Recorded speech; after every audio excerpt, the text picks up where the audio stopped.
What? No, the question you want is what the fuck is Hikaru? That's the question. Yeah, Not who. I mean, the question is, what the fuck is Hikaru? But like me being a bad yaoi fan for like 5 minutes, like we need to talk about Hikaru. Who the fuck is Hikaru? What ambiguous twink are you talking about? It's the summer Hikaru died. Hello, welcome to the Yaoi Shelf. Hello, welcome. Welcome to the land of the dead. Unfortunately, yes. Carola sounds infinitely better than when I met with her earlier this month. Yeah, I'm recovering from a horrific cold. It's been traumatic. I didn't have a voice at all, and I've been coughing my lungs out for well over a week. But she's alive now. I'm alive now. I feel great. Still coughing, but I feel great. Lots of energy. Fantastic. I got to go to the Naruto Symphonic experience. I'm so jealous. I'm fine. It was very, very fun. I forgot so much of early Naruto. It's been so long. Because they basically are just like a live soundtrack through the first 200 episodes. So we were there all night. Yes. Totally forgot how absolutely batshit early Naruto is. And I will say, I guess like hashtag spoilers for Naruto, how weakened that plot becomes knowing that this all could be solved with like a conversation. Yeah, but where's the fun in that? I mean, yes, but it's like all of this angst. Just fucking tell him. He looks at his dad every single day. Just fucking tell him. I love that. Yes, I get it. Yes, I know what you mean. But I was thinking there are two conversations. Because the other one is maybe someone should tell Sasuke what the hell his family was doing. Yeah, that too. Because we did get to like the battle at the gorge where it's like, I'm going to go willingly to see Orochimaru and he's going to unlock my power. And it's like, you are the kid that crawled into the van. Yep. You went in willingly. And like the only reason he wants you is because your older brother is too old now. Yeah. Yeah. That's not good. Also, they debuted the episode. They showed the episode where Zabuza is first revealed, and I looked at my friend and I said, "That's husband material." And she looked at me and said, "I'm worried about you." But he's great. He's fantastic. And you know, and he has an incredibly intense character growth. Like he grows a lot into being a gay man. Yeah, and like in a very short span of time. But like I am very proud. I'm sorry to bring Kin Porsche into this, but yesterday I was watching Kin Porsche with the children. With my younger colleagues. I was gonna say, not actual children. We don't do that here. No, but like they, compared to me in my advanced age, they are children. And you know, I was talking about, you know, like how quickly Porsche goes from not wanting to have anything to do with this to like just full on mafia wife. And it's like kind of the same with Sabuza. Sabuza has an incredibly like productive growth where he goes from like, all I know is killing. And then all of a sudden he's like, what do you mean this beautiful boy loved me? Oh my God, I actually loved him too. I will accept this homosexual thing on the cusp of my death. He's very like, you know, he's very accepting once he gets it. Yeah. And like it just accepts it so quickly. And I think that, you know, beautiful. This is a sampling of future discussions we're going to have on this podcast. Literally, I've never seen Carola happier. But this is a brief sampling of conversations that will be happening on the podcast for at least 2 more episodes. I'm very excited. It's going to be great. But today, we are talking about gay sports anime. Yeah. Carola is in her Iwatobi jacket. I mentioned this at the end of last episode. I bought one, but it was in Asian sizes. And I am 90% breast. Yeah, I mean, like I said, I barely have any, and it's very, like when I sip it up, it kind of rides up on my torso. And the arms, the sleeves are too short. You can't see them. Yeah. But yeah. That jacket was crushed by my bosom. But I do love this jacket. I haven't worn it in a long time, and I forget that it's actually like it's very warm. It's incredibly comfortable to wear. Like I once wore this when I was working at the pet store, and I wore it to work because it is incredibly comfortable, and it's, you know, like I said, it keeps me warm. We had 5 gigantic fans in the ceiling. I don't know why all the fans like that breathe out cold air were over our specific store, but I was freezing to death on a daily basis. So I brought this jacket to work. I walk in and my boss looks at me and then he just lights up and he gets all excited and he's like, "Oh my god, I didn't know you actually watched sports." And I'm like, Oh, sweetie. it's an animated swimming show. And he's like, "Oh, for fuck's sake." It was beautiful. The way that man ignited and then was crushed under his disappointment within 10 seconds, wonderful. I feel like that's going to be my aunt when I do my wood cosplay for Easter. Just don't tell her. Yeah, it's like, oh yeah, I've always been a smoker and love wearing all black. Don't worry about it. You do love wearing all black. This is true. I'm in all black right now. So since I couldn't do the Iwatobi thing, I actually am dressed like I'm going to the gym, which I'm probably doing after this episode. Wow, look at you. I know. It's almost like I have a big thing coming up. So many big things. So we're talking about gay sports anime. And, you know, I think listeners of this show know exactly what we're talking about when we say that.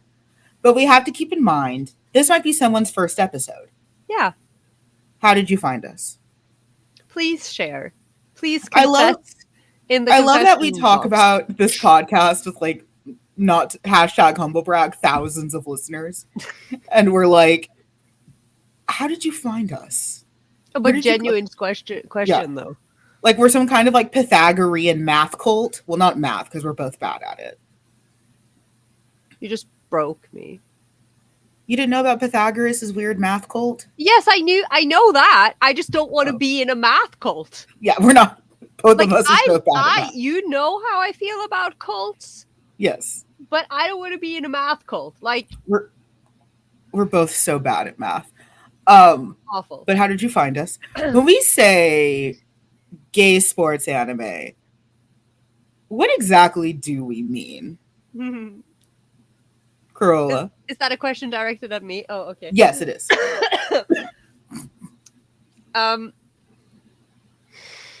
The long and short of it is, as I have said many times on this podcast, all sports anime is gay.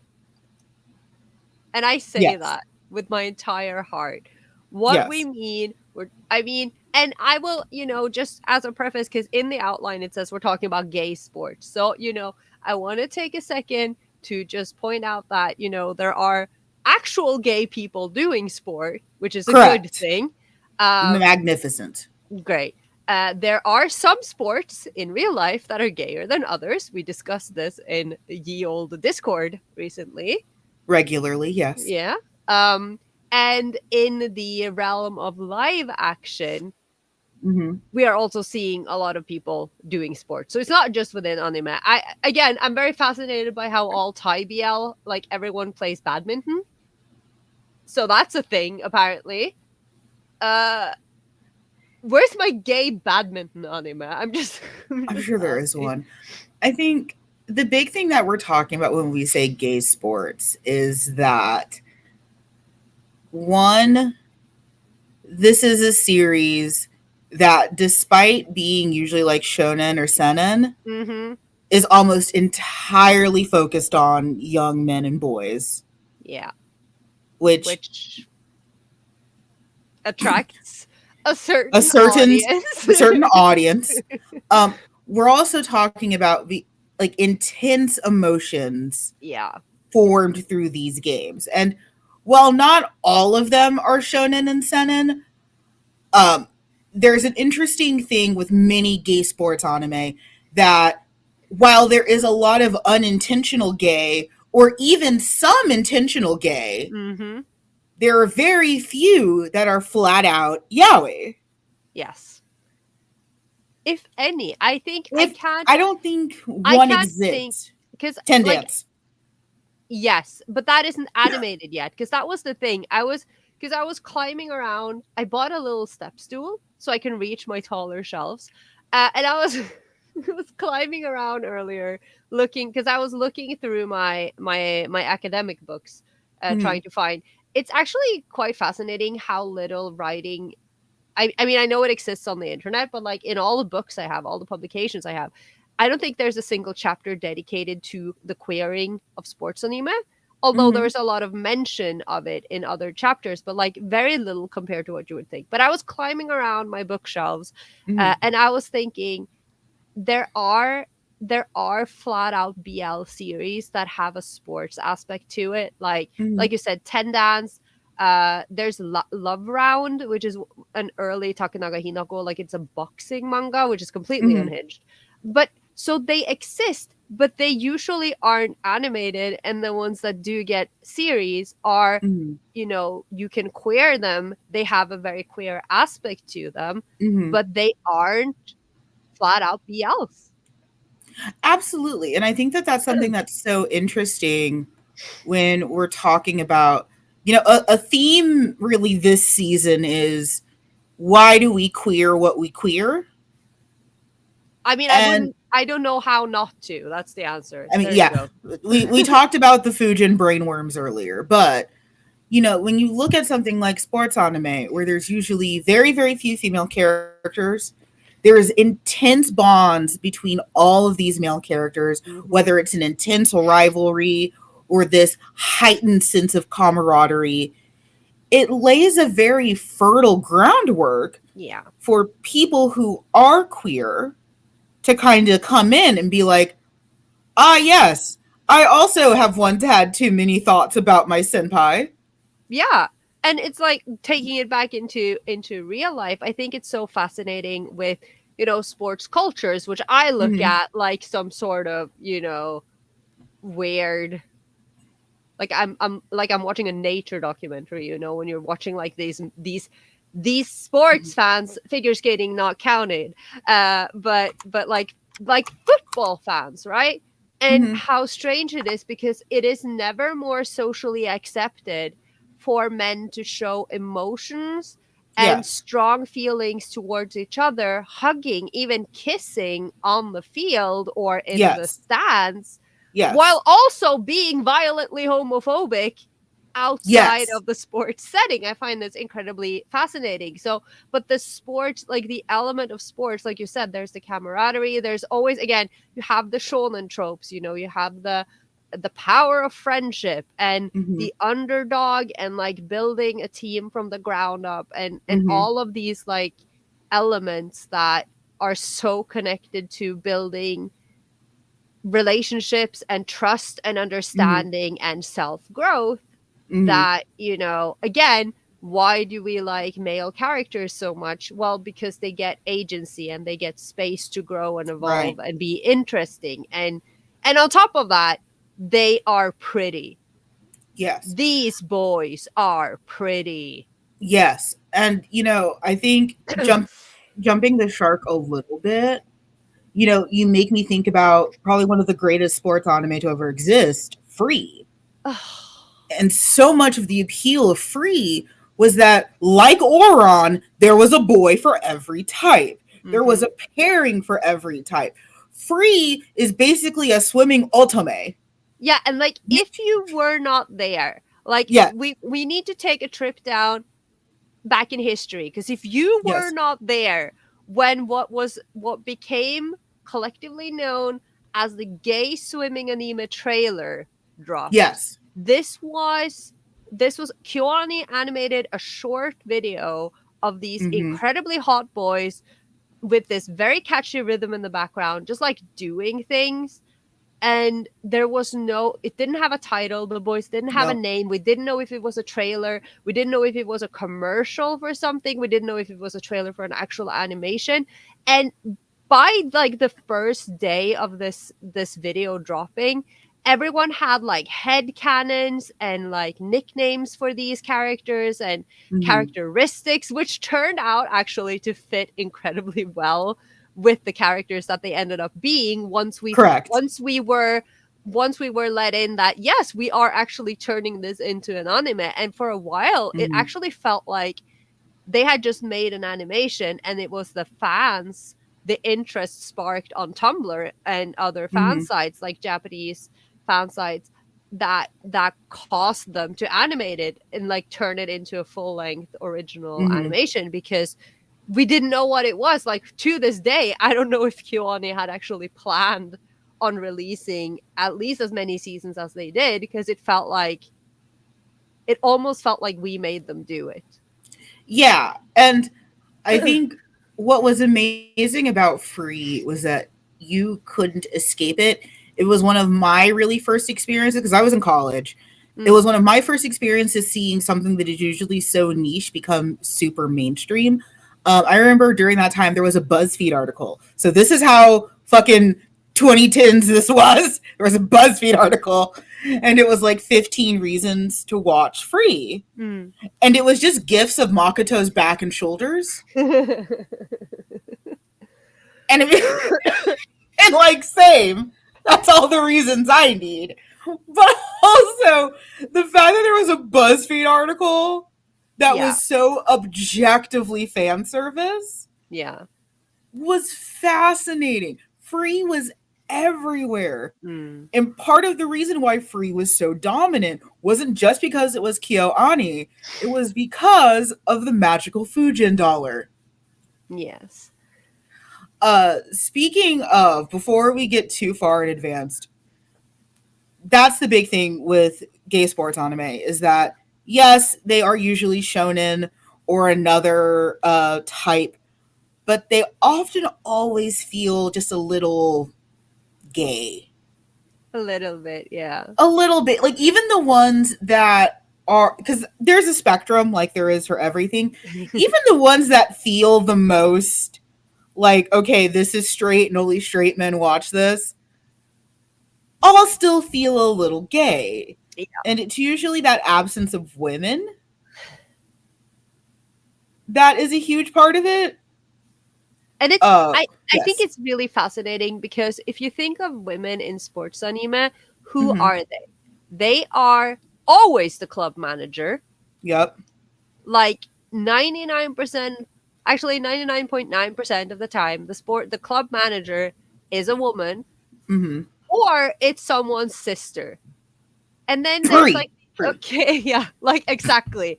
And then there's the occasional like female coach Mm-hmm. or like advisor or something. Mm-hmm. And it's like, and then they try to do it like, I'm thinking of, for instance, like Haikyuu.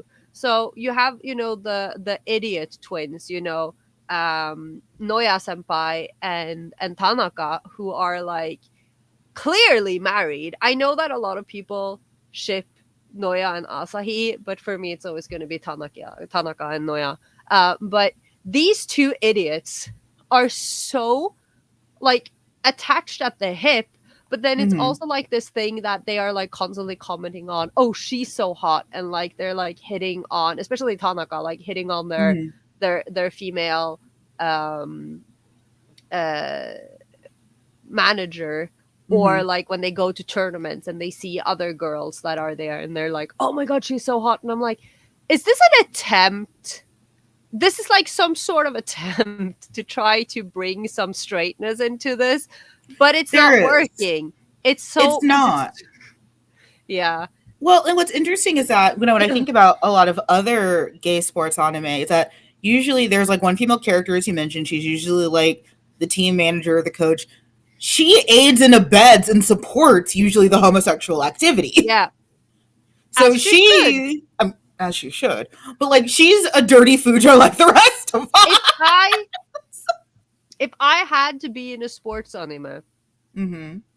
I would be the club manager solely for the for the purpose of aiding and abetting the gay. Yes. I don't know anything about sports. I don't know what use I would have been. But I could, I don't know, I'd just be there enjoying the show, I guess. But And I yeah. think I want to touch on a point that Carola made earlier is that usually, especially in the West, sports is seen as this like, oh, this is the place where men get to have emotions, but then call you a slur later. Yeah. And I get to experience a lot of that being a fan of wrestling. Yeah. I can't Wrestling is drag. Especially like this new generation of wrestlers. It's fucking anime nerds and theater kids. It's fucking drag. And I say that with love. I don't say that to disrespect or to denigrate. It's drag. It's tough guy drag. But there are a lot of these older fans hate it because it's revealed too much of the strings. That, old wrestling themes used to be hard and intense. Like, famous wrestling family here in Texas is the Von Erichs. Many of them are dead. Yeah, I actually recently watched a documentary about them. Not because of the wrestling, but because of the death thing, obviously. But was it Dark Side of the Ring? I can't remember, but it was. I've also been watching the Netflix documentary about Vince.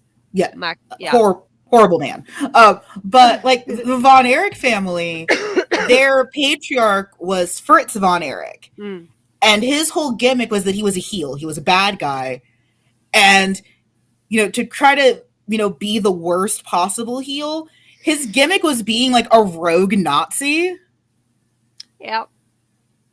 Because he literally was like, there's nothing more evil.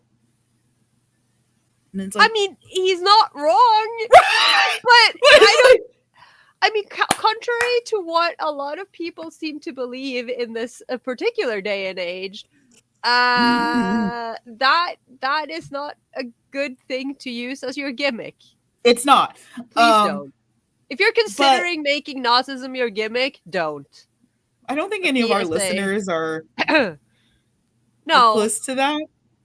In case you accidentally stumbled into this podcast and you're somehow still listening after 22 minutes, don't. Yeah, in case this winds up on fucking 8chan or something.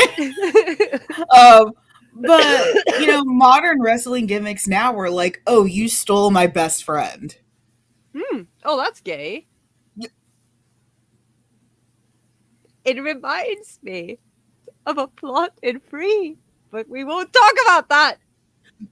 Or even like, so I've talked about daddy ass in Discord, but this allows me to talk about daddy ass at length. So daddy ass is a wrestler, Billy Gunn, large man, large, big, beefy man. Okay. And he's gone through several gimmicks, usually being kind of like Americana, it's like, oh, look at this beefy, large man.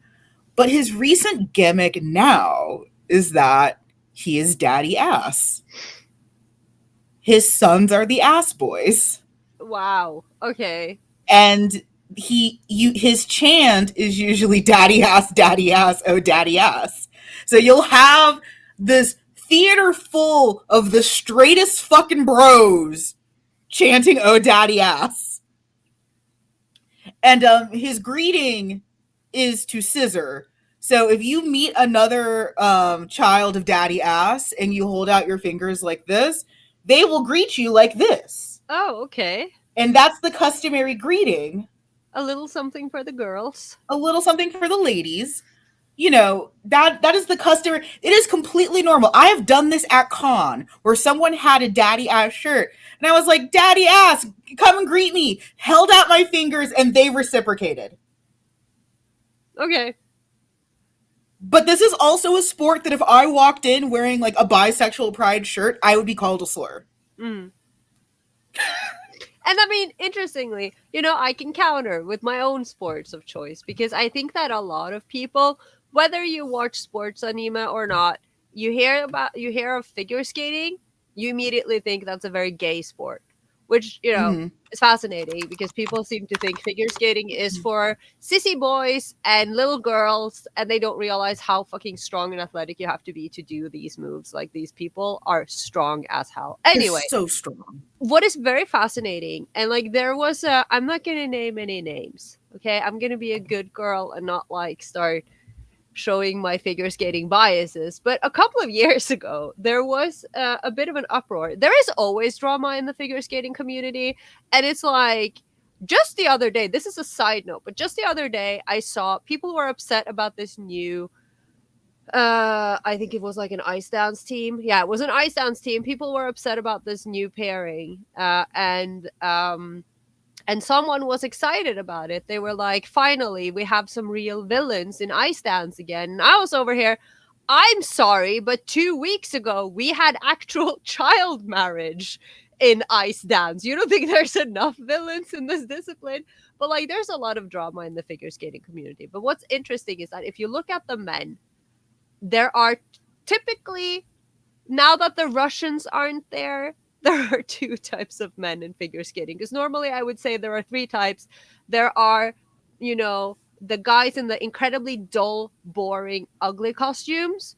There Hmm. are the really, really pretty, flowing costumes, which are usually Japanese men and Junwon-cha of Korea, Yes. and the Russians. And the Russian men are typically like very like classic costumes and like nutcracker and uniforms, you know, those types, Hmm. but they're not here. But so a lot of people picture these very like lacy, beautiful costumes, but there are so few men that wear them. And that is particularly, I think it is very much tied into how Hmm. men who do figure skating are already considered to be, you know, gay and Effeminate. flamboyant, Yeah. yeah, effeminate, and that's a bad thing. So a lot of straight men in figure skating in particular, and there are a lot of straight men in figure skating, have these atrocious, ugly, boring costumes because God forbid someone thinks that they're flamboyant and gay. And there was a Hmm. skater a couple of years ago who made a comment about this, and got absolutely slaughtered on the internet because it was Hmm. like, you need to understand that that comment that you make is part of the Hmm. reason why there is so much prejudice in this sport. And so Right. so it's like, even in a sport that is largely considered to be flamboyant and effeminate and gay, there are Hmm. prejudices against these things. Absolutely. And I think it's important to mention, this isn't on the outline, but I think we'd be remiss not to talk about it, is that gay sports anime really is its own thing. We would very, very rarely look at most sports in the same lens. So, like, two of my other sports are baseball and tennis because, of course, they are. Of course. Of course, they are. And, like, while I could absolutely make, like, several like sparkly Sakura fan cams to Japanese baseball players, I'm not shipping. It's like, oh my god, they are so together. XX this player's ship name. No, like I don't do that in real life. And even for the the only one that I do is wrestling because Mm, so many of their plots are basically you stole my boyfriend. yeah. Yeah. I'm just gonna say something about Kenny Omega, and you guys can do whatever research you want on that. Kenny Omega. His name is Kenny Omega. These names are just, the lore writes itself. No, Yeah. but and I agree. Like there are certain exceptions for me, which are, again, if you are in the Discord, I did share some video, like a Hmm. compilation of these two Japanese volleyball players who are famous for kissing each other. Like, they Yes. have a rivalry and they kiss, and it's very cute. Like, I like that. Hmm. I mean, I'm a simple soul. I Right. But like, I don't follow them. And then I remember, like several years ago, we have, okay, my city used to have a legendary soccer team, a legendary football team. They were, for I think 17 seasons straight, national Hmm. champions. God knows what happened to that. They can barely survive a single season without, they are doing terribly. I don't care because I hate sports. But unfortunately, the only thing our newspaper cares about is this team. So, you get them thrown in your face all day. And a few years, like several years ago, there was an article. I remember this vividly. That was like, the headline was like, "Don't be surprised if you see these two new football players out on a date together." And I was like, "Oh, my gay sports anime heart!" But unfortunately, the title was like a pun thing because apparently they would like hang out a lot. But it was like, it made it seem, because it was like, and then like the text under, like, the, what is it? Yeah, the, we call it bread text, but like yeah, and yes, that is literally what we call it, the bread text. And and it was like these two have found each other on and off the field, and I was like, oh my god, it's happening. They fucking like, but they weren't. And I was sad because, and not just because I am fetishizing gay men, okay, but because, again, it is very important to be a role model. Like, if you have an out gay sports anything, that is incredibly important. So I was excited, but then I was lied to. And I definitely want to give credit to those of us fans who do write like real life gay sports fic based on real sports stars. I'm gonna stare really hard at Roman Reigns in The Shield. Just looking at you. It's mutual respect, but it's also mutual fear. Looking at that rabid fan base, I want to give respect to those people that do see a lot of what we see in sports fiction being queer, because it's not hard, especially in wrestling.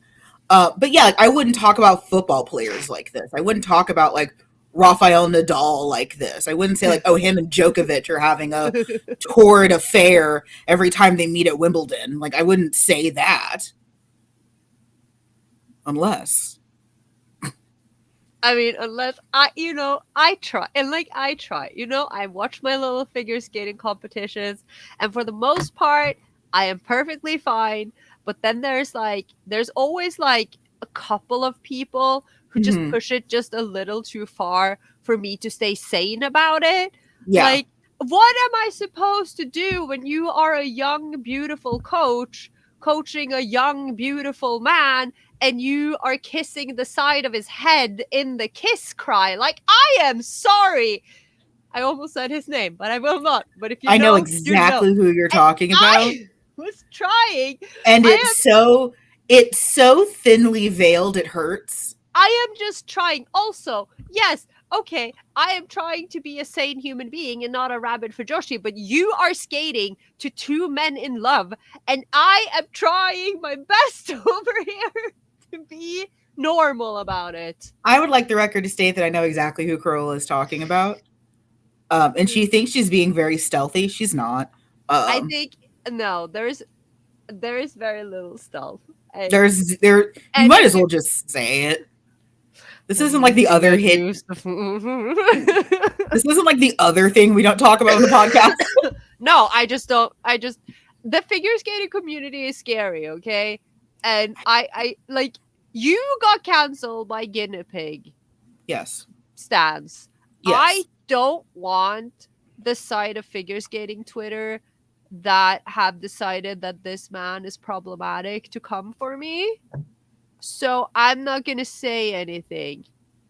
But if you know, you know. Yep. So, again, as we mentioned at the top of this show, this is going to be a theme that pops up in a couple of episodes moving forward. And Carola's dying. And it's a theme that pops up today. Why is it so easy to queer sports anime? I mean, it's right there.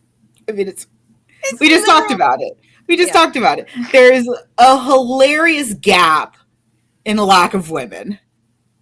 There are these intense monologues about each other. And I'll go ahead and head up a, a comment that I received while at the Naruto Symphonic Experience. Because it was the part, they were showing the part where like Sasuke shields Naruto from Haku's attacks. And like Naruto is just cradling Sasuke. And I was like, oh yeah, like this is why we all thought this was gay. And my friend next to me is like, oh, what? Boys can't have emotions? And it's like, no one is saying boys can't have emotions. I'm saying my best friend is a male, and we've been friends for nearly 15 years, and he has never once cradled me in his arms. To be fair, though, you also probably have not been, like, rammed through with icicles. No, I'm smart. Yeah. But, you know, I just keep coming back to, like, the first time I saw that arc yes, in Naruto. Like, everyone talks about how sad it is. I agree that it was sad. It's very sad. However, the first time I watched it, I was so preoccupied with Sasuke and Naruto being emotional wrecks about each other that I had zero emotions about Haku and Zabuza. That's not what I was crying about. I was crying about the other two. I had space in my heart for both. It's like the second watch, I was like, oh wow, this is really emotional and sad. I see it now. But I was too busy. I always had space in my heart for both, and like especially knowing Sasuke's later arc, where he just increasingly becomes a bitch. Yeah, no, but I was watching this when it was like very new, like this arc had literally just aired, but I think it's so funny because I think that speaks to just how one-tracked my mind has been since 2004. That I saw nothing outside of that little bubble of him being cradled. And yeah, no, it was. Now my mind has had tantalizing and terrible thoughts of Kakashi x Zabuza. I mean, you're not wrong.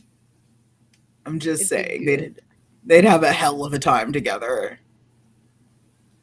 So many pointy teeth.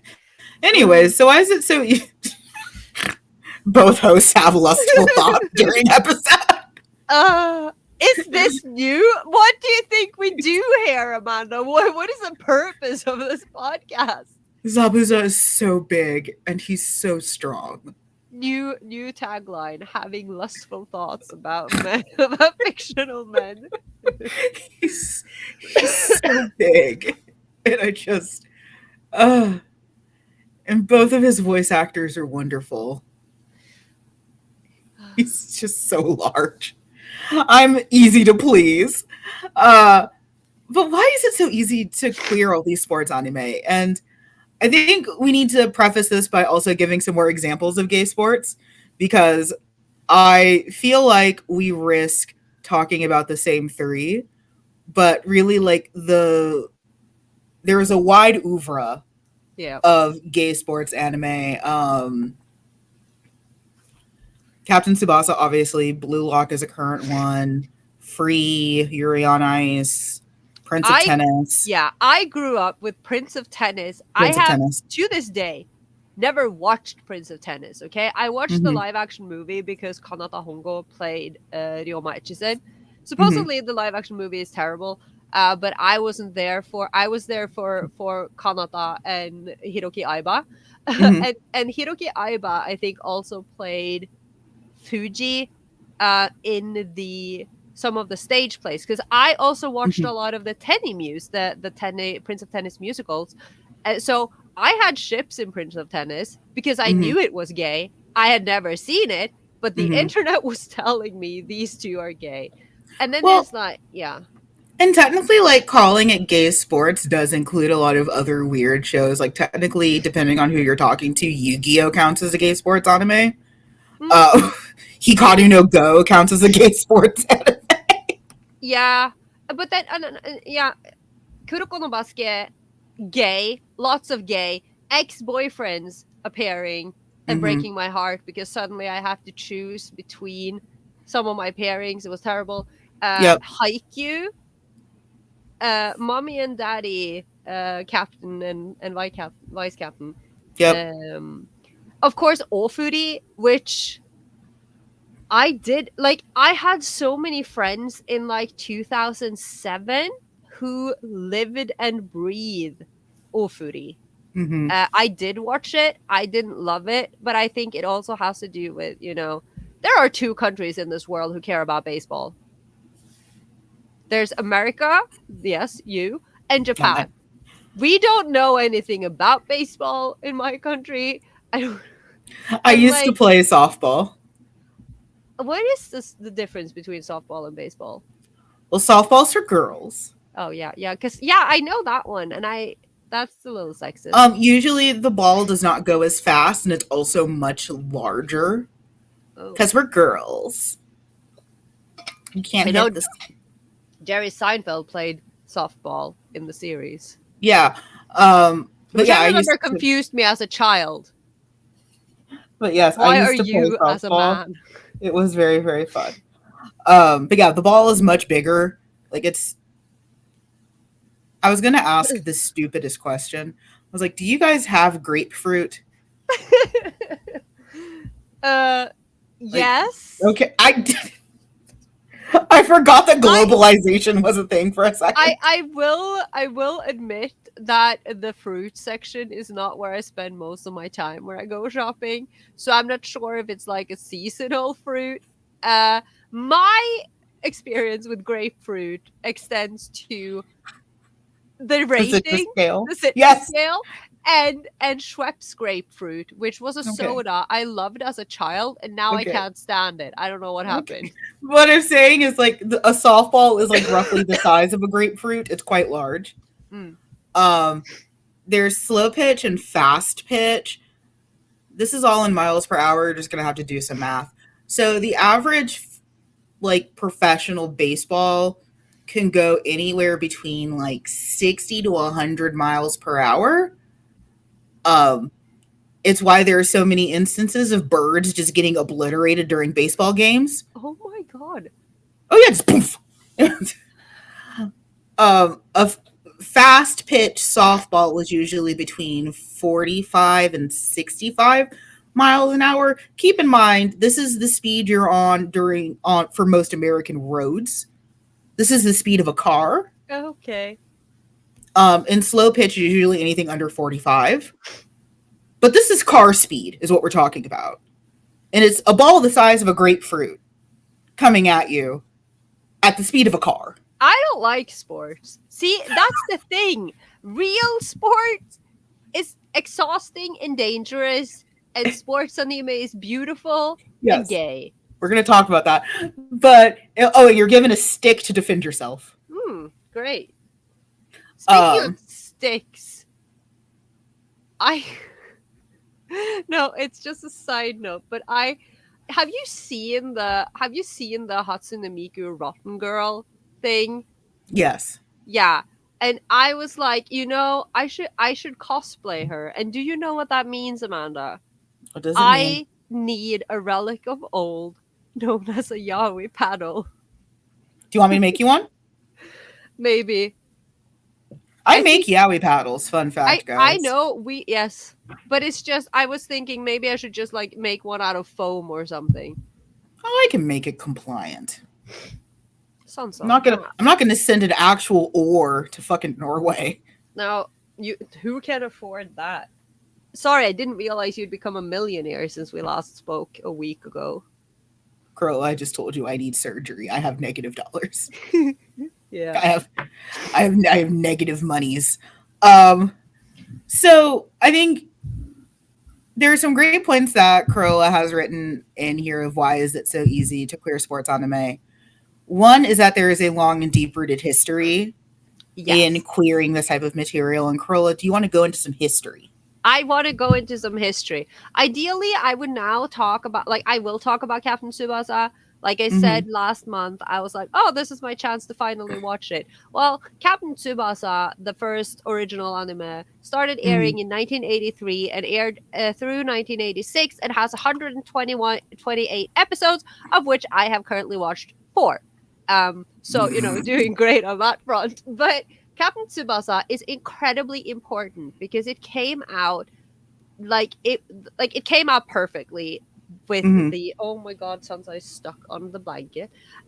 It came out in perfect timing with, you know, the rise of comiket and doujin culture. Mm-hmm. So I can't talk a lot about the characters of Captain Tsubasa. What I have learned, which surprised me, was that unlike a lot of the sports anime we see today, these are not high schoolers. They're elementary Mm-hmm. schoolers. Mm-hmm. And the main pairing that became really popular is not actually the main character. It's this guy. Oh my god, what's his name? I know his name. Uh, yeah, whatever. He's like the main rival, Mm-hmm. and he has this guy that he's being paired with hasn't Mm-hmm. appeared yet in the episodes I've seen, but they are Mm-hmm. like the main pair that everyone shipped, and they do not look like grade schoolers. I just want to preface by saying that these are some huge grade schoolers, so you know they're like massive and terrifying, but so they were like the couple, and it's kind of like, because it's Captain Tsubasa and Saint Seiya, and Saint Seiya is not a sports anime, so I'm not going to talk about that. But those two Not were today, like, at least. no, and I've never seen Saint Seiya. I'm working on that. That's, you know, on my list of nostalgia to explore. But Mm-hmm. so, but this show becomes like, because it's right there in the trajectory of, you know, doujin culture is happening, Anipado Mm-hmm. is growing out, and it is literally like where we start getting the first like homoerotic Anipado yaoi doujins, comes from the Captain Tsubasa fandom, who are like out there watching these anime boys play soccer and scream passionate things at each other this whole time. So they start making, Absolutely. and this is also very important because the term yaoi, which I've said before, has its origins in the doujin circle Raburi, Mm-hmm. and one of the Raburi members made a Captain Tsubasa doujin called Chasing the Night, which in Mm-hmm. kanji is written as, in a way that can be read as yaoi. So Mm-hmm. we have Captain Tsubasa to thank for the term yaoi and for a lot of the doujins that we see today. And I think, this is me theorizing since I couldn't find any writing on it, at least not, you know, yet. I will keep Mm-hmm. looking. That, you know, I think that because Captain Tsubasa is so entangled with Mm-hmm. doujin and fan culture, that it set a precedence Mm-hmm. for Fujoshi and sports anime. I think that I agree. you know, like, you know that it's coming, so you instantly put your Fujo goggles on because you kind of been like Right. conditioned into, Right. yeah. I think it's a good way to put it, but I also want to talk about like aesthetic when it comes to sports anime. Yeah. Because so like I know Carola doesn't usually look like big, burly, beefy men. No. Um raise his hand. Apparently I do. I will say that as far as like the free boys go, they're quite bulky for my tastes, which I guess But they says a also have lot. slutty waists. Oh, they have such slutty waists. Oh my god. But I think that's such a good point is aesthetic. Hmm. Is like when I was playing softball, one, I was a kid, so don't be gross. But also like that was my least hot. I was sweaty and covered in dirt. I'd have these bruises from getting fucking hit with a ball the size of a grapefruit. Coming at you at the speed of a car. Like, I've never been, like, I don't understand people who are like, you know, it's like I go to the gym now because my doctors will scream at me until I do.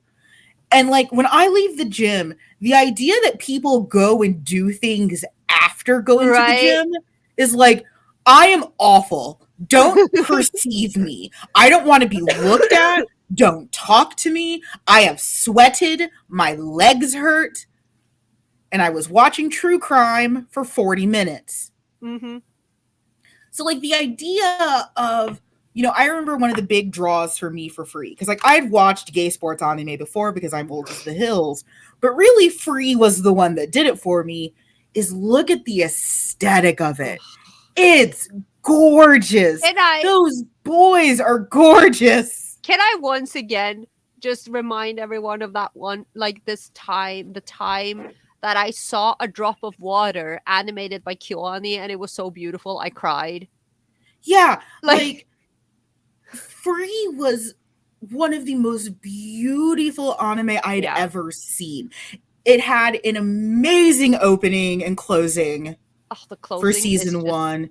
Splash Free is like, I have a lot of anime OST on my phone, but like I don't mm. listen to a lot of it anymore because like for whatever reason that feels cringe. I host a boys love podcast, but for whatever reason just like ambient Naruto feels cringe. But like I will listen to Splash Free. Splash Free to this day. I listened to it while getting ready, obviously, because why wouldn't I? But I think, and it's like, and it's so perfect. Like when you look at that ending as well, because it has it all. Slutty waist and Rin being all haha, I have all the water, and Haru's looking for water, and Rin is the water, and all the gay symbolism. And then there's the gay nightclub, which is like you have both. You have this weird adventurous fantasy Arabian you have Nights thing. literally 2 scenarios in which Fujo need to create fanfic. Yeah, and like I want to say something. I mean, it sounds like mildly problematic, but one of the things that, like, trigger warning for body stuff, I guess. But one of the things I regret the most in my life was that when I was like in 20 whatever, a few years ago, like I was very sick and I lost a lot of weight. So I was severely underweight and I looked terrible. Like, don't get me wrong, I looked like I was dying, which, I was sick. I wasn't doing well. But one of the things I regret is like not taking that opportunity to cosplay Haru in his desert outfit, because the body I had then would have fitted so perfectly. No. And I was like, but I was kind of busy dying. Yeah. dying. So like it wasn't exactly at the top of my head. But I was like thinking, oh, also I would have frozen to death because Clothes. I don't see a situation in which that cosplay would have been comfortable under any circumstances in Norway. No. But You can it's probably a do it very here. yeah. Okay, I'm just gonna get like really unhealthy and dying again, and then I'll come to Texas to do a desert cosplay with you. Okay. Where Not our saying where not our saying ambulances cost $1,500. yeah, so that when I inevitably have a heat stroke or something, I can Yes. also be financially ruined because You can just die. and again, like just body stuff aside, like it's not like I wouldn't do it with, I think, cosplay do you regardless of your size and what your body looks Correct. like, honestly. It was just that at least I could have exploited what my body was doing to me. I think Carola looks great in everything. No,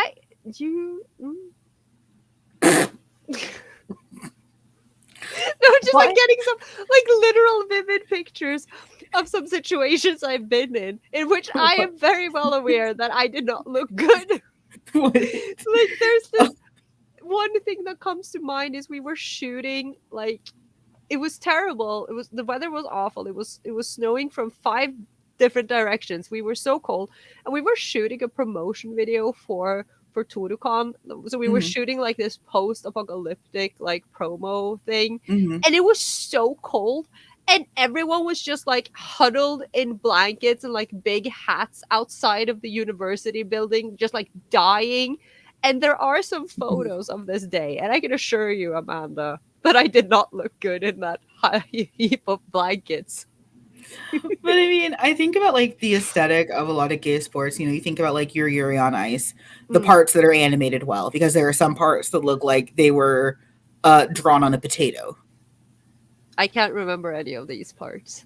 I only remember the good stuff. I mean, I'm glad you do.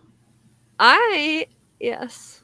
There are some parts that look like it was animated on a russet potato.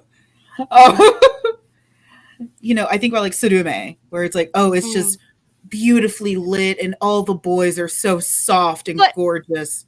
But like again, you genuinely cannot compare anything KyoAni has ever done to anyone else. Because like if you compare like a KyoAni anything to any other studio, it's like it was animated on a potato. Like, I'm sorry. I don't care how I don't care how beautiful your animation is.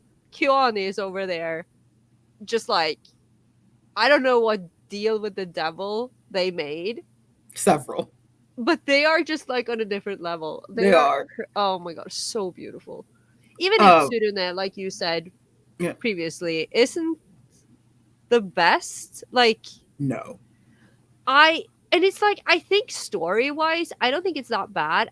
But it's just that it's so anticlimactic compared to a lot of other series. It's a It's little dull. it's anticlimactic and it's not as open-ended as many people would like for sports anime, because one of the big things about sports anime that is usually great, except for a few notable examples, is that it's usually left pretty open. Like, it's pretty episodic. Yeah, there are overarching plots and themes, And but like it's, yes, the final minute of the match that goes on for 5 episodes. right. But for the most part, it is very, very ripe for Fujin to come in and kind of make their own rules. Um, which, I mean, let's be realistic. Fujos do not need canon to exist. No, We'll make our own. Stares at Rin Haru. that is canon. Oh my god, I just yelled so loud, Sansa just jumped in my lap. Sansa agrees with me. Sansa agrees with me. He knows, he has taste. Mm, But I just but I saying.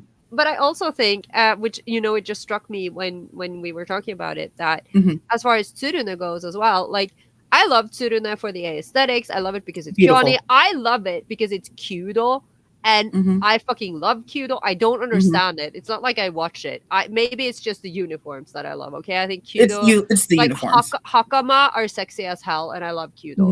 Mhm. Which, also, yes, Takenaga Hinako also has a manga series, a BL manga series that is Kyudo centric, and for some reason, Volume 3 has not been translated, and I want to kill myself. Side note aside, but yes, one of the reasons I think that Tsurune doesn't have the same pull is also because Kyudo is a much more individualistic sport. It So is. even though these boys are like, they are in the same club and they do Mhm. have like these, there is rivalry. There is, that mysterious teacher man out in the forest. And like, it's not like there aren't interpersonal relationships, but it's not on the same intense level as like team type sports, or like when Right. you look at things like, for instance, ofuri, right? That the which, we will get to terminology, but the relationship between the catcher and the pitcher, like, there's a duo, there's a unit, there's always a golden combi, there's the golden pair, there's the, Yeah.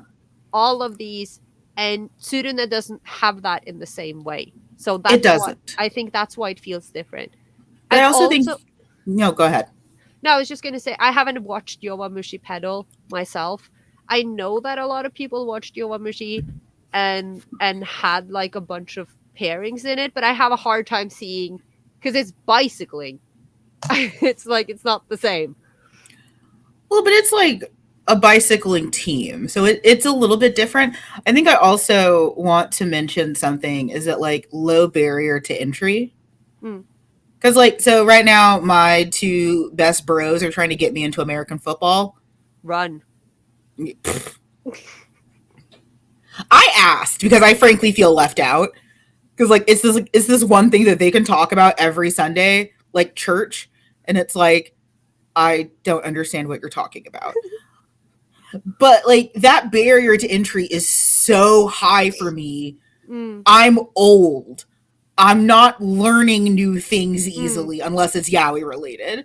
Like, I'm not learning all Even these. then, Even then, you are it's a like a struggle. stubborn dog I that just am. doesn't want to learn.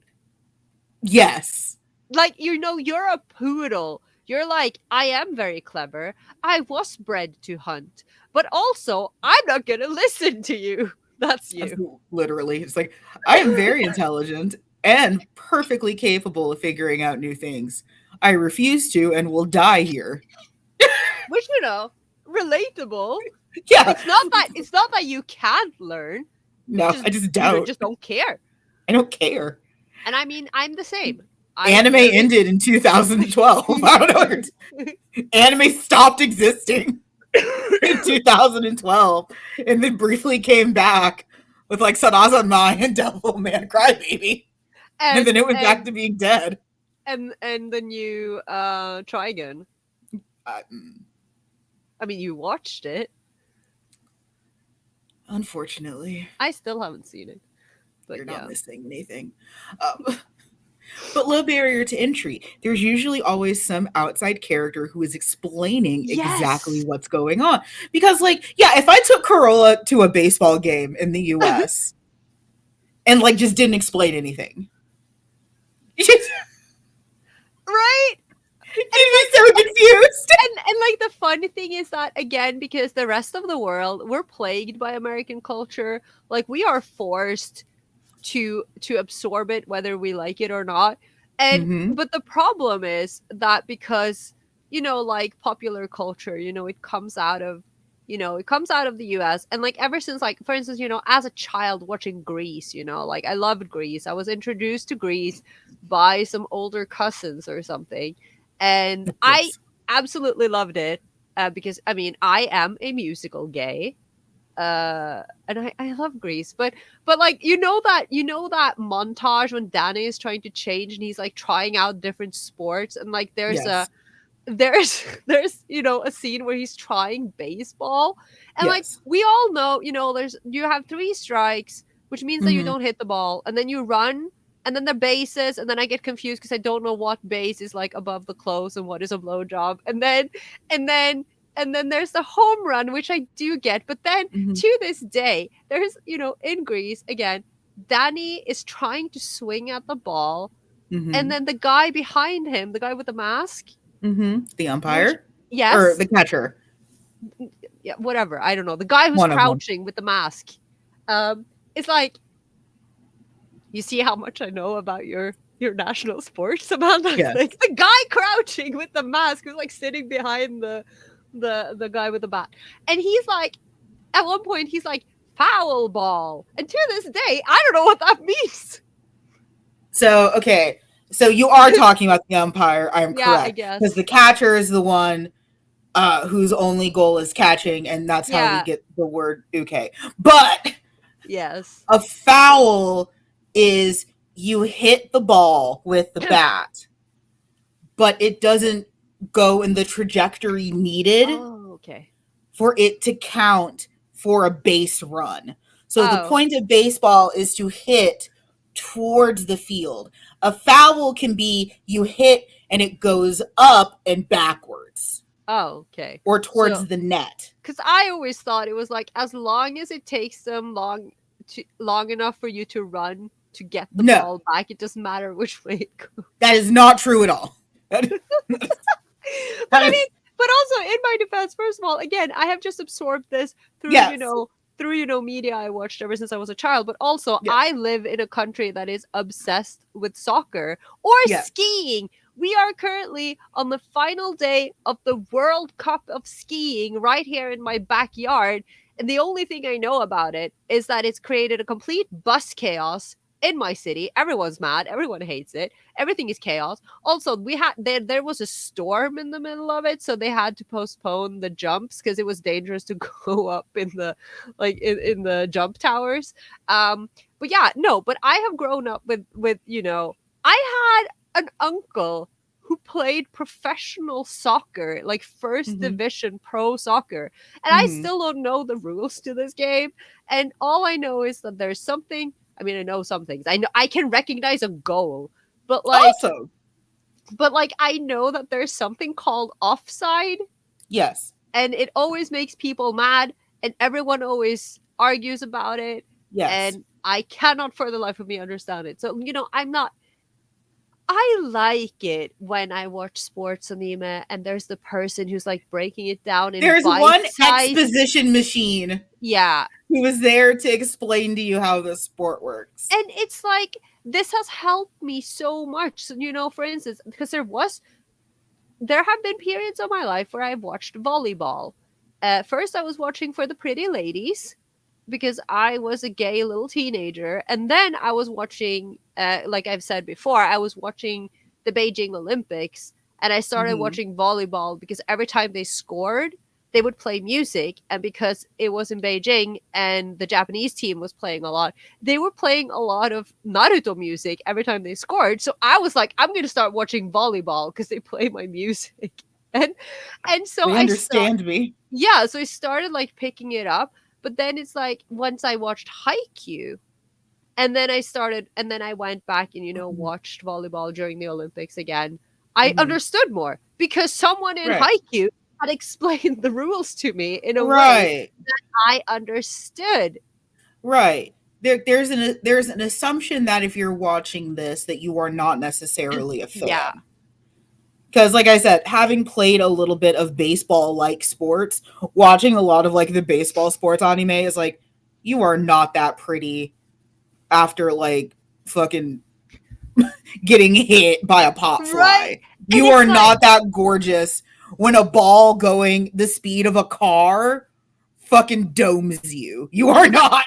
When you were explaining that earlier and you were like comparing it to when you were playing softball and you were all sweaty and like covered in mud and bruises. Yeah. I have like my brain right now is like a split screen, and on one hand I'm picturing you as a child just like looking like you've been dragged through a swamp, because that's what you look like when you've been through something like that, versus some hot anime dude who's like sweating these like beautiful beads, like and sparkling he's, like, crystals. yeah, and his hair flows out from under his helmet. Yeah, and he's like breathing really heavily because he's out of breath and he's in pain, but he's still fucking beautiful.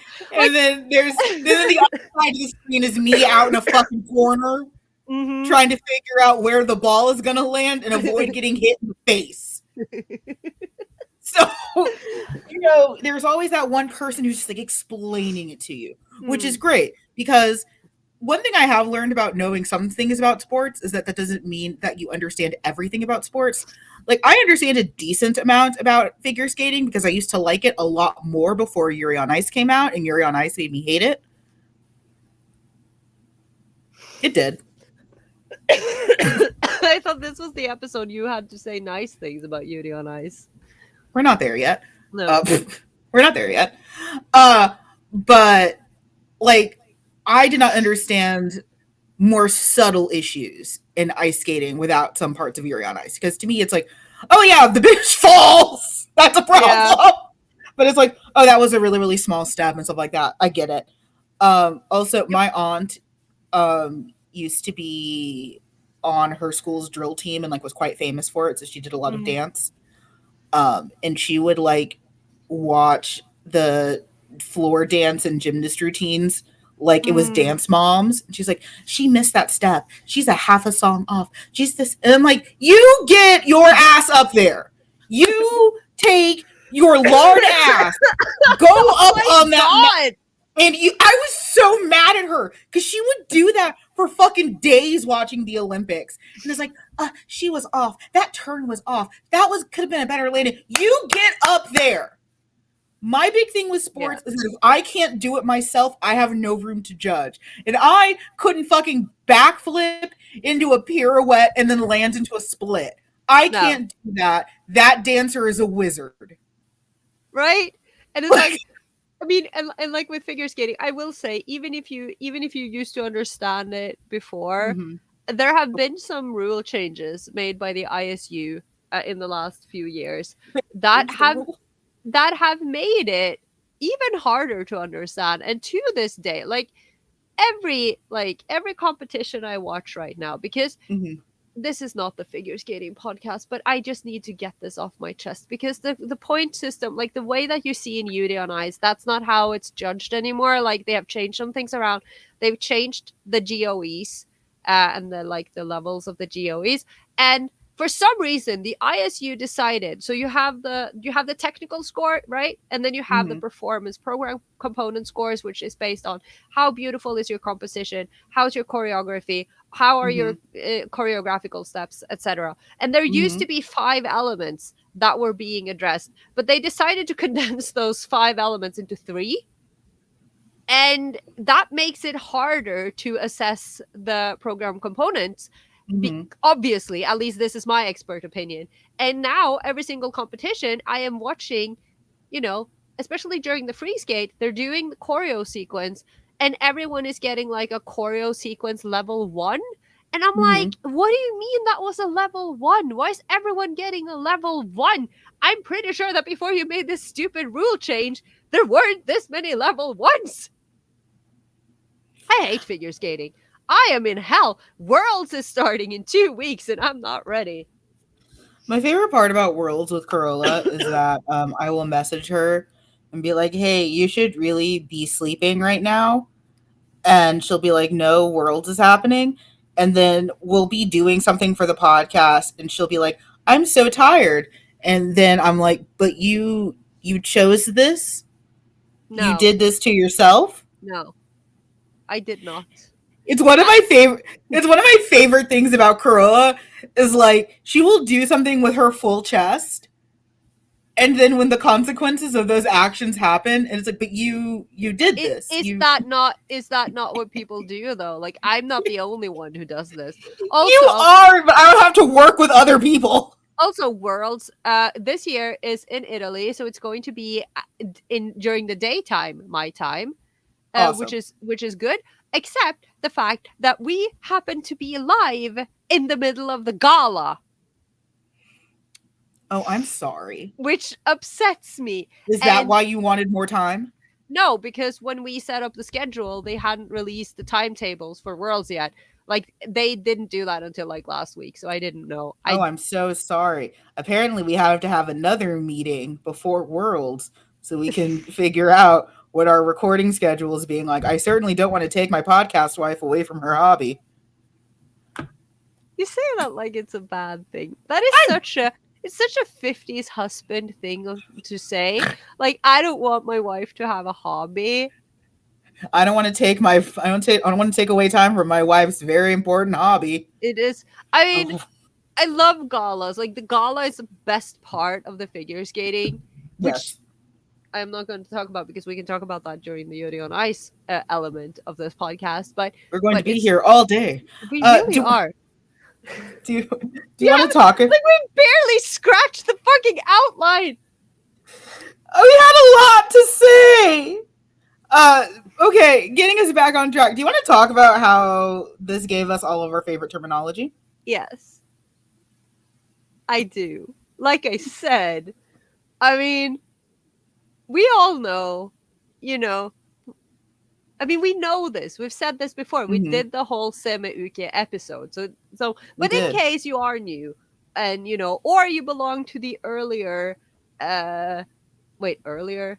The younger demographic That's not who how are, time works. yeah, no, but math, Amanda. I can't do Yes, math. I I don't know. know. I I don't know. know anything. But like because now it is a lot more common to use Mm-hmm. terms like top and bottom. And I Mm-hmm. see and we have talked about this. We have some strong opinions about this about how a lot of younger people don't understand why we are so strict Mm-hmm. about shipping preferences and who tops and who bottoms. But these are important aspects of BL culture, okay? They are. And part of that comes from these terminologies. So Mm-hmm. in the Japanese, like way from the beginning with the Aniparo Dojin, later known as Yaoi Dojin, Mm-hmm. you have the Seme, the attacker, Mm-hmm. and the Uke, the receiver. And Mm-hmm. of course, that is, it sounds like the aggressor and the victim, which in a lot of older BL, but I do especially, prefer the fencing terminology for it, mm, which is just attacker defender, yeah. or like the one leading the action and the one receiving the action. It makes Uke sound a little bit just like an open vessel.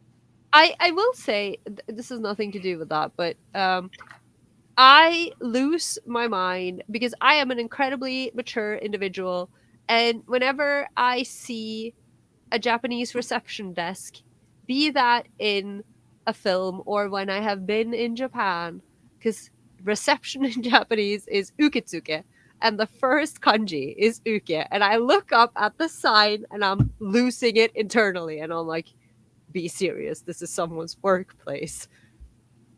I'm gonna But take so many pictures of receptionist desks yes, when I'm please, please just send them my way. I'm gonna be so happy. but Ukitsuke, I like love it.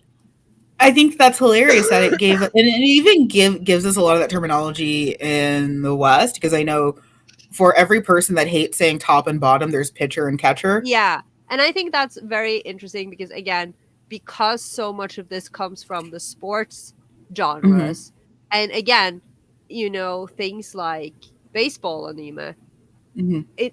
when it's translated into English, and semeuke is translated literally to pitcher and catcher, it's kind of like Mm-hmm. you get this double, like it almost has like a double meaning because it fits Mm-hmm. so well because we are in the pitcher catcher like framework. Heads. Even, Yes. yeah, like headspace, like even if it isn't like baseball, like there's still the guy who is like the attacker on the field, and whether it's the goalie or the guy Mm-hmm. catching the ball or whatever, like it still works. Right. And of course, our least favorite being pole and hole. I was thinking so much about pole and hole, and when I was yeah, preparing for this, also it made me think, actually, never mind, because it made me think, where's my gay golf anime? There But I has to be one. actually came across a golf anime recently. I just Mm-hmm. haven't watched it. I can't That's fine. remember the title. I also think it may have been uh a girl, the main character is a girl, Mm. which kind of ruins the pole and hole aspect. That sounds like quitter talk. Wait. See, I forgot that heterosexual sex exists again. There's still a pole and a hole. Just casually over here forgetting that Oh god. heterosexual people are real. What? This happens to me so often. It's actually ridiculous. What do But you yeah, mean? What do you mean straight people exist? but In yeah, a lot of it. sports? Yeah, I know. A lot of it did give us our favorite terminology in reference to these terms. Like for whatever reason, pitcher and catcher was super popular in the US for a while. Hmm. And again, having played a sport where I've been a catcher, it's like we're doing all the work. The pitcher just has to do one thing. The catcher really is. The Yeah. catcher really is the one who has to do all of the effort, wearing more gear and doing a harder job, Mhm. I which is mean, we're probably not. why I treat my uke so well. Except for Yeah. Wolfwood this time. He's being treated horribly. Well, You actually remind me. So one of my I was telling my friends about that I finally finished up this like Knives Wood fic.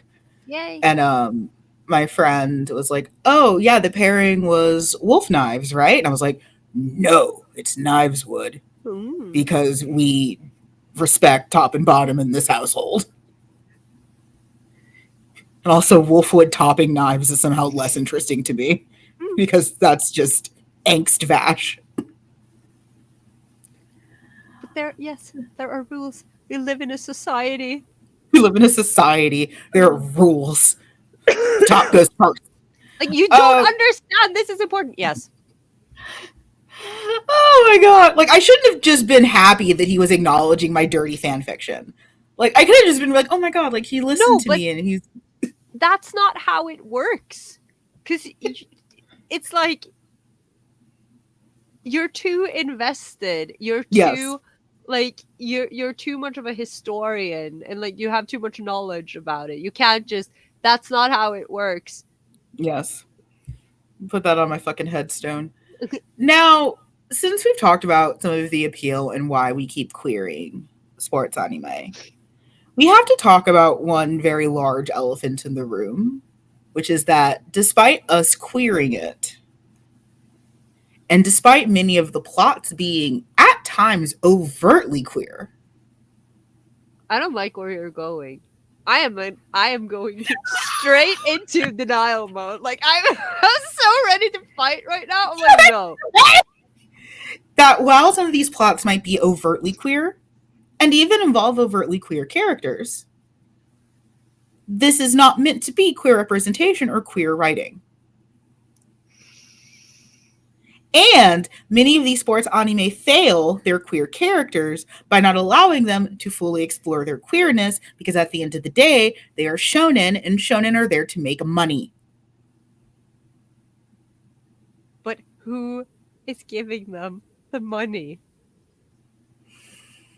It can't all be Fujo dollars, unfortunately. I don't know about that. Mm. Do you ever just like look at one of your friends and ask them the incredibly stigmatizing question, why are you, as a straight cis man, enjoying sports anime? I am asking for science. Because they like the sport and they don't see it the way we do. Carola, we fundamentally see the world in a different way. I know. I just think it's very difficult to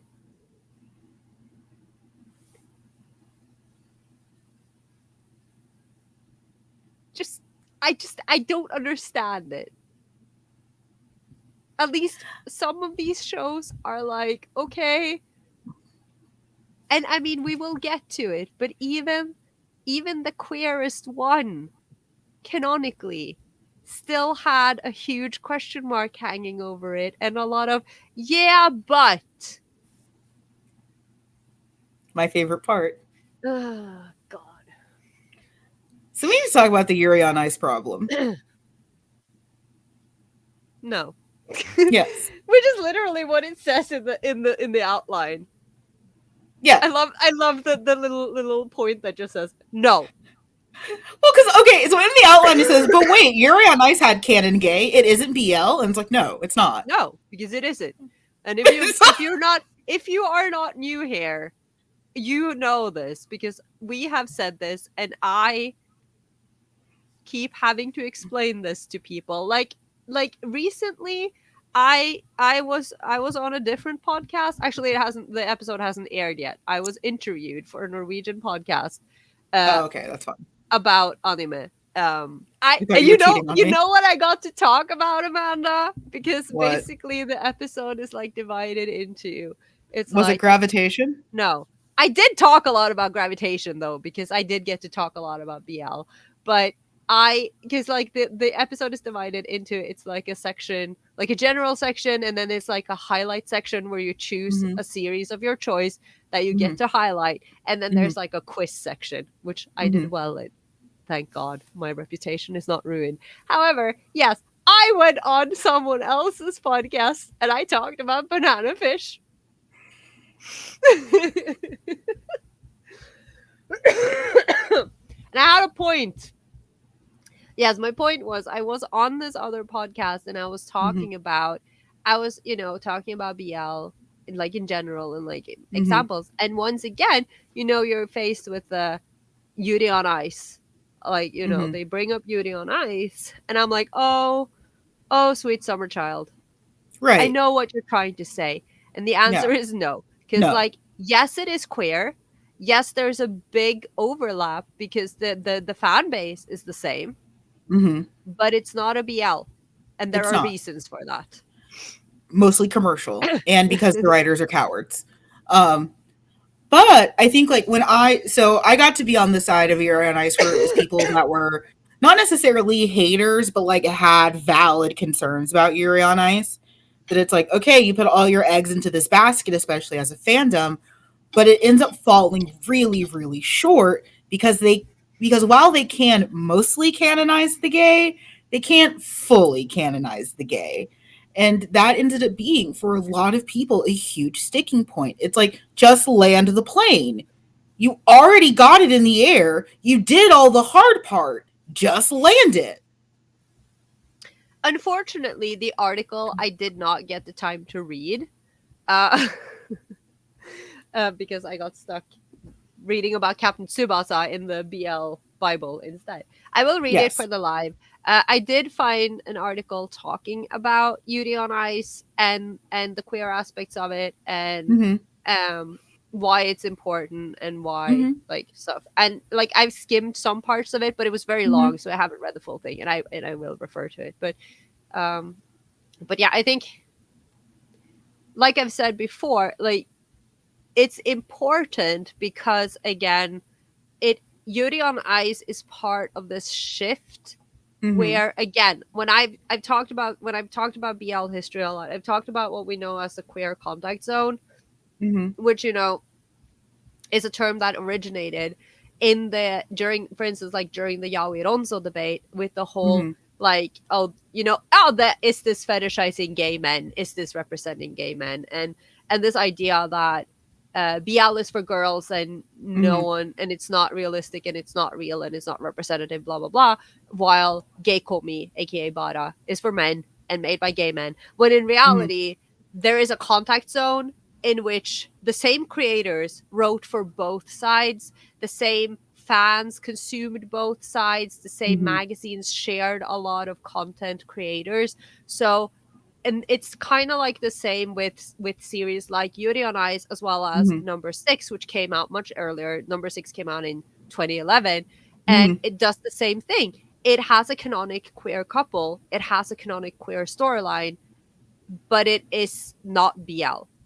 Right. But it's part of this movement where it is becoming more mainstream to have Mm-hmm. queer characters in mainstream anime and manga, in series that are set in different genres, that have a different demographic, but you're still going to appeal to the Fujin. You're still Mm-hmm. going to appeal to the BL fans, Mm-hmm. but we are going to consume this stuff whether it's gay or not, because we still see Right. the potential. And for me, watching Yuri on Ice, like, because I was just thinking about it, I was actually a little, this is going to sound insane considering I love figure skating, but I was initially a little like meh towards it Mm-hmm. when it started airing. And I think that was because, first of all, this was during the period where I was extremely mentally drained, because I was going to university and my mental Mm-hmm. health was terrible, and I was struggling with a lot of things in my life. So I didn't have any energy to begin with, and I was also kind of like burned out on sports anime, Mm-hmm. because they are exhausting. Yes. And sometimes, like, and I say this with all the love I have for, Kuroko and Haikyuu and these Mm-hmm. ongoing, like, long series, they are tedious. They Mm-hmm. go on forever sometimes. And while I love them, I was like, I don't know if I can do another sports anime right now. And then, we started watching, and I fell in love with it instantly once I started watching. And again, I was Mm-hmm. like, this is very gay because it's sports anime. And then they kissed, Amanda. And I was like, it's gay. I I think something broke, because I'm so used to being like, oh, all sports anime is gay. This is so gay. This is so queer coded.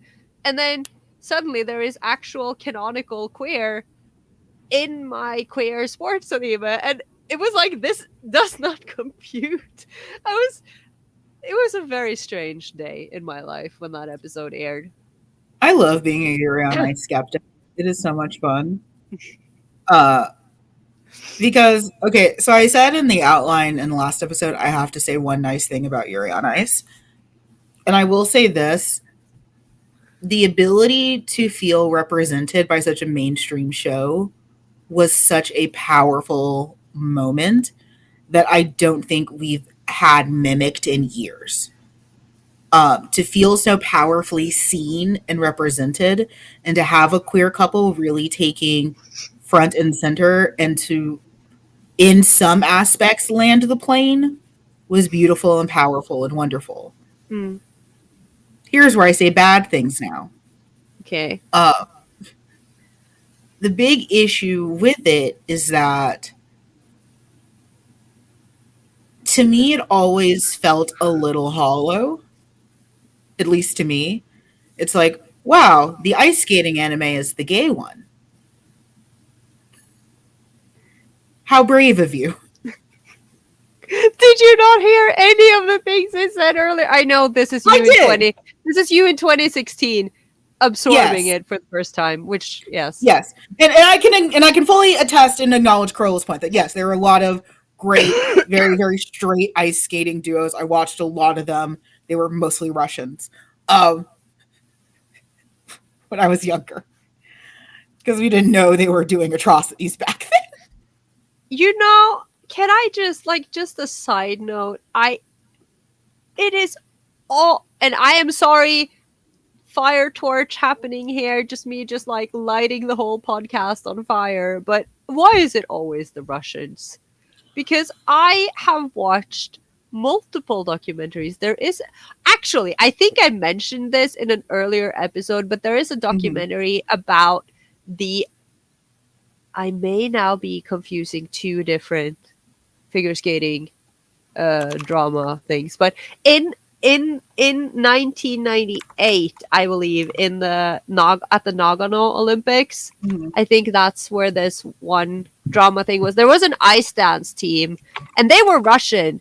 And do you know what their names were, Amanda? They were named Gwendol and Anishina. And I am just saying that I think Matsumoto Temari lifted these names from these Russian figure skaters, which is like the best thing I've discovered in my entire fucking life. I am thrilled. But there were at least two scandals that happened at two separate Olympics in which the Russians were involved. And then, you had the Beijing Olympics a couple of years ago when it all went to hell, and now they're banned, but they're not banned because of the doping scandal. They're banned because of the invasion of Ukraine. And I'm like, yes, but they probably should have been banned earlier, especially when you look at the history of bribing judges and, getting the mafia involved. And figure skating is an exciting sport. Yes, it is. Yuri on Ice didn't have any mafia, which honestly... Yuri on Ice frustrates me to no end because there are so many parts of it that I feel like they were tailor-made for me. And then it's like, oh, I hate this. I love it, but... And I respect that. Like, I'm much less of a hater than I was years ago. Because, like, I've mentioned this before on the show. I was also in a very, very similar dark time where I was just not feeling it. I was questioning my entire relationship with anime at that point. Because I had, like, aged out of a lot of the shonen that I loved, but nothing new was really capturing me. So I was also just, like, in a super weird headspace, and I had a partner at the time. 2016 was a terrible year. Or was it 70? Like, the year 2016, 2017. Terrible. Just awful. Yeah. There was just a lot of insanity going on, and then I had a partner at the time who was like one of those like Yuri on Ice stands where like from minute one is like, this is God's second coming. And I was just like, it's fine. Yeah, but I absolutely get that, because that is where I get, like, I'm not as extreme as you, obviously. Yes. But, and like, when we have this conversation, I am the pro Yuri on Ice one, and you are, the very much the anti. but I'm sorry, I didn't mean to call you an anti. That was horrible. Please forgive me. That's the worst thing I've ever said to anyone. Like, oh my god, that's a horrible insult to lobby at me, a literal smut peddler. I didn't mean it. No, but like, but I do have this conversation with other people, and I also get very defensive about Yuri on Ice, but on two different levels. Because the one level is the whole, please stop acting as if queer anime did not exist prior to Yuri on Ice. Okay, like, can we please acknowledge all the anime that came before, all the history, and again, which is my also a point of this, like, it isn't BL. Like, yes, I acknowledge it is incredibly important, and it definitely belongs as a part of like the BL umbrella ultimately, because like in Japan as well, they have like this the way things are classified are slightly different. Like, on one hand, they can term things as BL just because there is a queer storyline, but it's not classified genre-wise as BL, but it can be described. So it's complicated, right? But ultimately, Yuri on Ice is not billed as a BL because it isn't. It's a sports series, it's a seinen, it's But then, so on one hand, I get defensive on that aspect, and like, please stop erasing all the queer series and all the literal BLs that came before. And then second, which also goes into the whole, also please stop being like, this is good representation and everything else is problematic. That is a big part of it. And then, of course, there's the other half, which is like when people just assume that I got super into figure skating because of Yuri on Ice, Mm-hmm. which is not the truth. I was a gay child who enjoyed figure skating, and then some things in my life happened, and then I rediscovered figure skating, and then Mm-hmm. yes, Yuri on Ice did play a part of it, but Yeah. then the biggest part of it was the day I turned on the television and realized that they were actually showing Worlds on TV, and I was like, oh my god, I can watch the competitions live now. Yeah. And that was a big turning point for me when I suddenly realized how I could consume it. But like, so yeah, Yuri on Ice was a little aspect, but like, I just get very defensive when people are like, oh, Yuri on Ice made everyone a figure skating fan. I'm like, excuse me, hipster Right. over here. I was here first. Well, then I realize how much of my dislike is on that more defensive edge. That it's like I got a lot of young fans in my ear, like, this was such good queer representation. Yes, they don't do anything. They don't do anything. And that's fine. They can both sit there and look pretty. But you can't say this is a good representation when there is no conflict. But I mean, and that's the thing. Like, why is it considered good representation? Okay, let me tell they're you. sexless.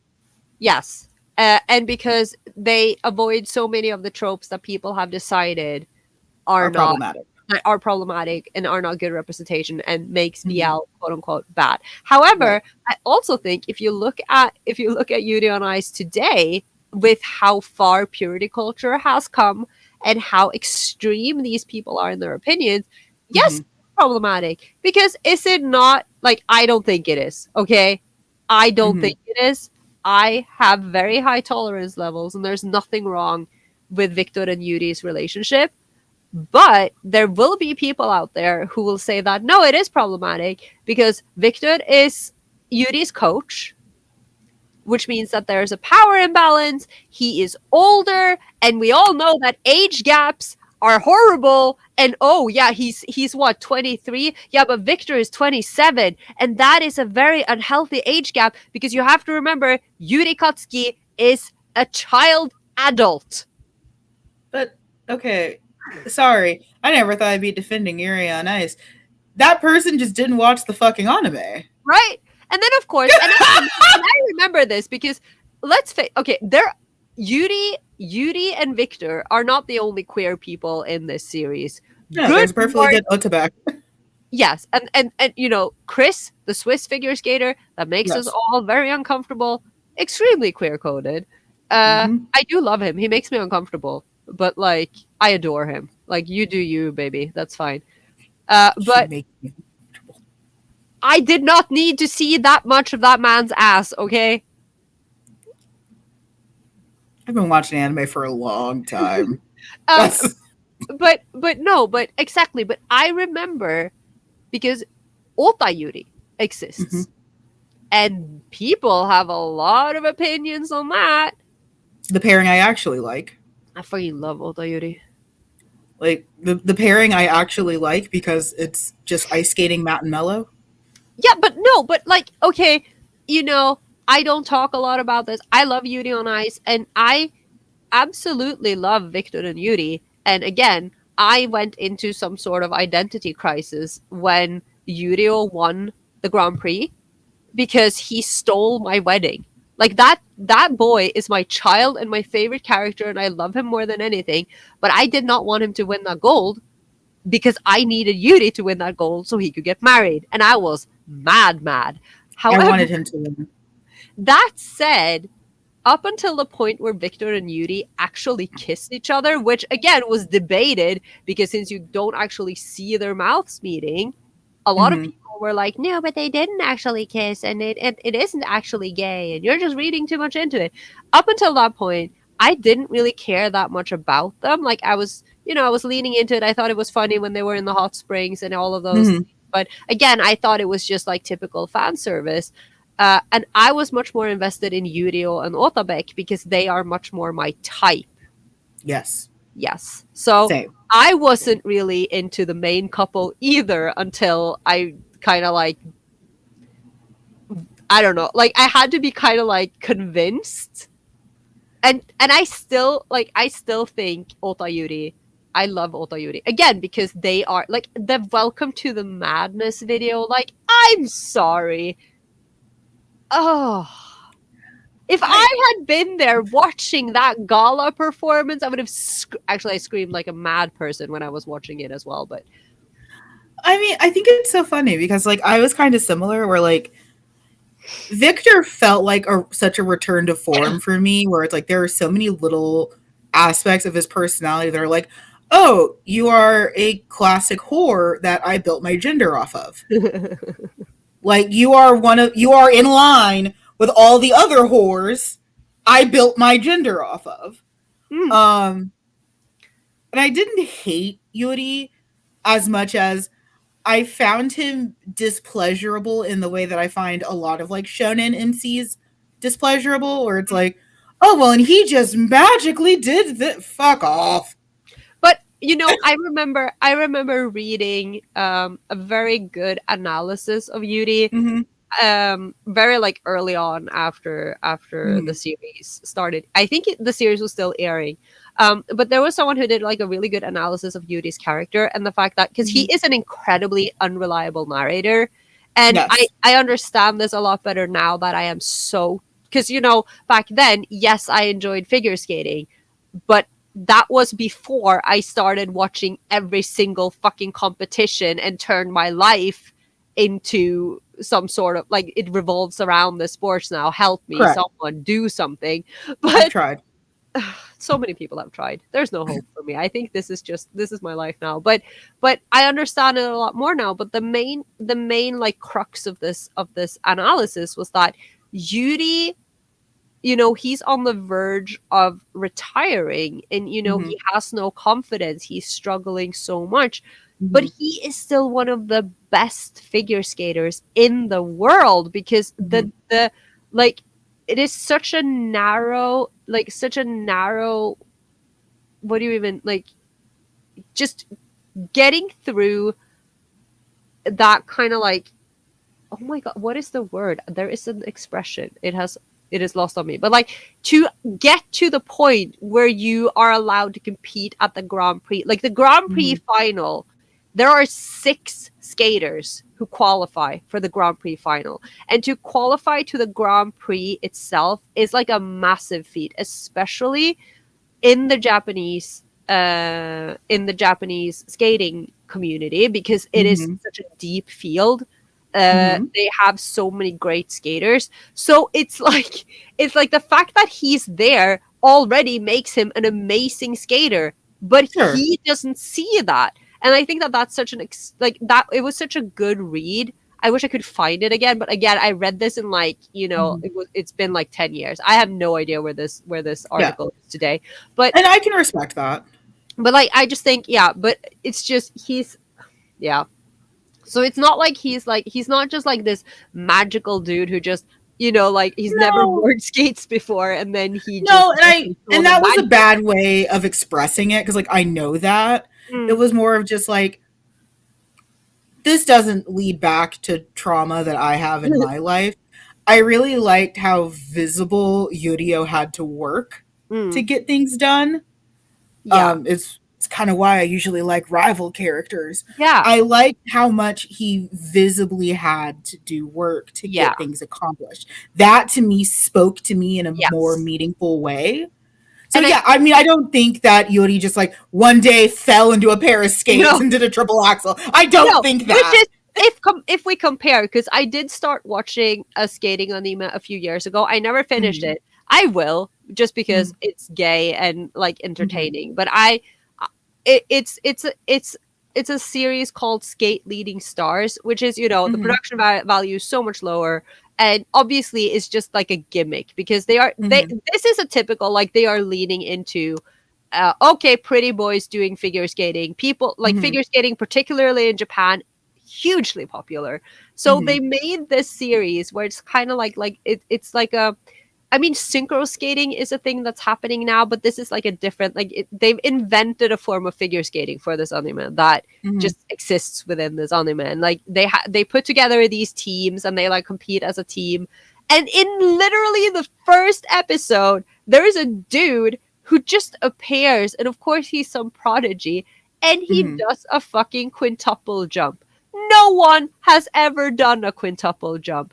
in the words of the great Stefan Lambiel, no one wants to see a quintuple jump. I know some of you skaters out there are out there practicing it in a harness. Please stop. No one wants to see it. It's terrifying. But it's just, it makes it so unrealistic. And that's what I'm saying. Like, this series might have entertainment value and like value for me as a person who likes to watch visual and skating, but it's not realistic. Whereas Yuri on Ice, as they have really just like lent into how figure skating works as a sport, but also like stuff like when you're talking about Yurio, just the fact that he's so aware of being at the cusp of where his body changes. And when your body changes in a sport like that, that it throws off your entire like balance. You have to basically learn your body all over again and essentially almost start from scratch, because the way your weight shifts, the way your coordination works, like all of these things changes because your body is changing.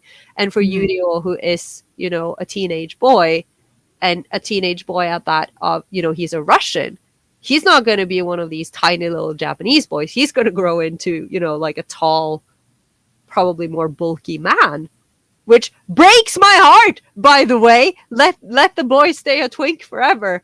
But yeah, I really love the way he works for it, and how much he struggles, and then how, again, when he meets Otabek, how he initiates, and he wants the friendship, and and then when they are being reported on by the social media, and it's like, oh, whisked away the fairy of Russia on his bike. I'm like, oh my god, yes. Also, I'm reminded of the time that I got waterboarded by the song History Makers. What? So I was just about to start a new job. This was years ago, of course. And I was, one big thing, especially like working in advertising, is that you need to be a personality fit. You need to be a good fit for the team. Like, you can be excellent at your job, but if you're not a good personality fit, you're not going to make it. And one of the big reasons why I got the job that I did was that I was very, very competent at what I could do, but also I was also a nerd. And it was a different time. I was able to be a little more expressive about it. Things were different. The MCU existed, so like being a nerd outside of a basement wasn't too jarring anymore. We have finally accustomed to nerds being out in public. Wow. Right. So it wasn't like totally outlandish. It's like, oh yeah, I do like anime and manga, and I like comics and blah blah blah. It's like, but they don't have to know how deeply I like those. I have passing interest. An acceptable level of interest. An acceptable amount of information, like knowing Captain America's middle name. No smut peddling here. No. So I started, and at first it was this like huge open office, but for whatever reason, it was my desk and the graphic designer's desk facing each other, even though it was like this huge open office. And for whatever reason, companies that have open offices have a love-hate relationship with headphones. Because one, a lot of the older bosses assume that like you're literally just watching YouTube videos all day, so they don't like you having your headphones in. They consider it disrespectful. Other places, pretty much it's mandatory because no one wants to hear everything you're doing. Yeah. So I go to meet my new graphic designer, and she's like, oh my god, I love anime too. And it's like, yay. And I was excited at first. And then it's like, oh, we don't do headphones here. It's like, that's fine. If she likes anime, maybe we could just listen to like some anime music. She plays History Makers for a union work day all day. Oh. On repeat. And by that time, I already decided I kind of hate Yuri on Ice. Because I already had my fallout with my then partner. I had already been, like, yelled off of Tumblr for having negative opinions about Yuri on Ice. And then being waterboarded with that song for a union workday. Yeah.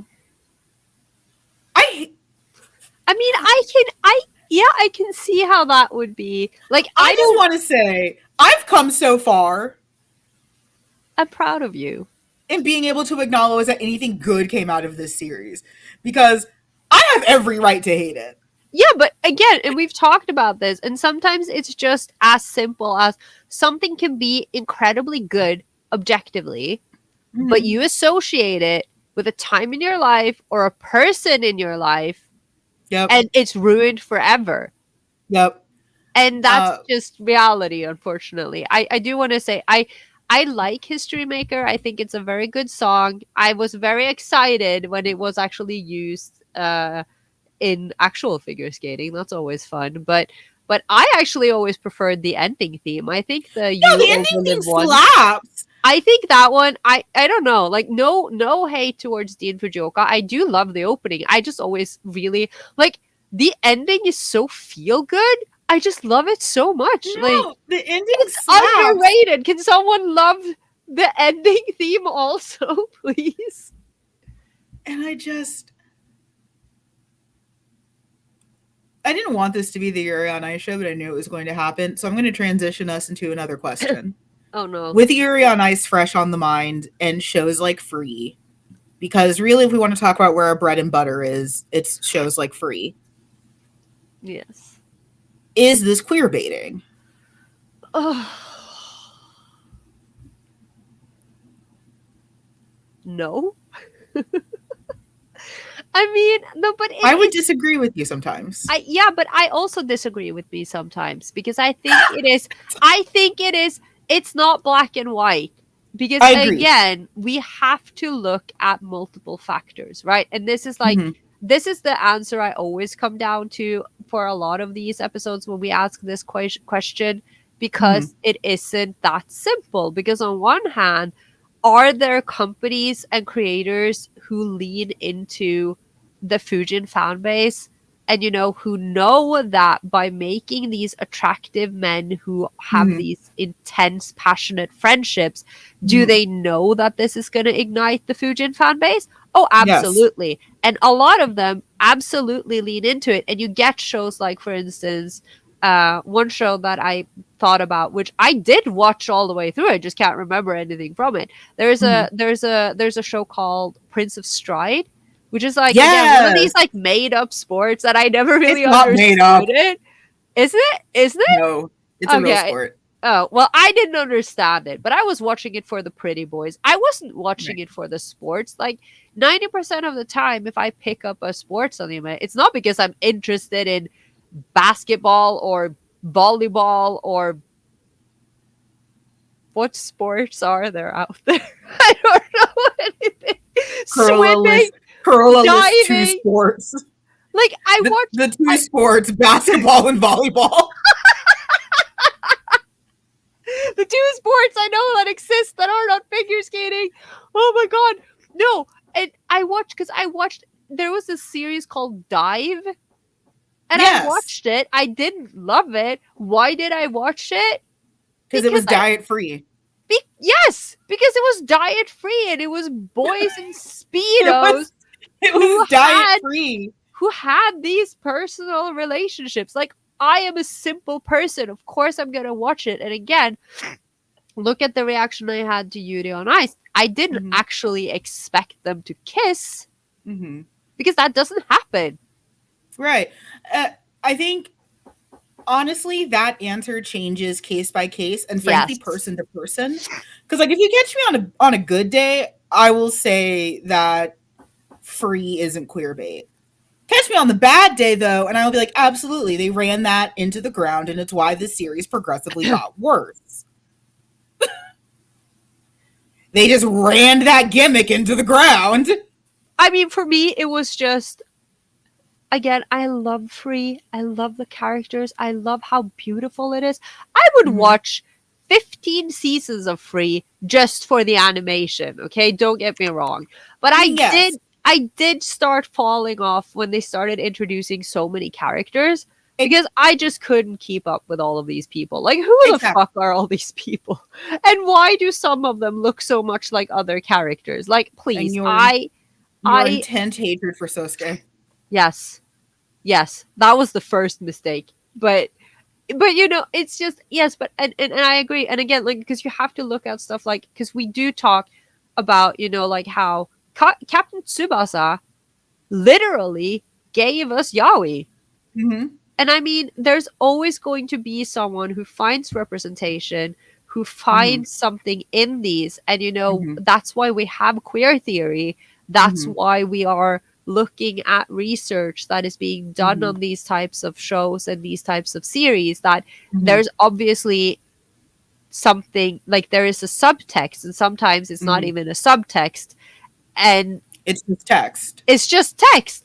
And Mm-hmm. so it absolutely, and you know, like Dr. Thomas, you know, our Lord and Savior Dr. Thomas, when, you know, when he uses the word queer, like in a lot of time, and like a lot of the time in academia when they use the word queer, it isn't necessarily about the canonical queer, but how the fans are processing and transfiguring and transforming the material. and Agreed. so sports anime is a part of gay culture. Mm-hmm. So it's, while it might be queer bait from the creator's perspective, intentionally or accidentally, that doesn't mean it's not queer to the receiver, the to the reader, to the watcher, to the fan.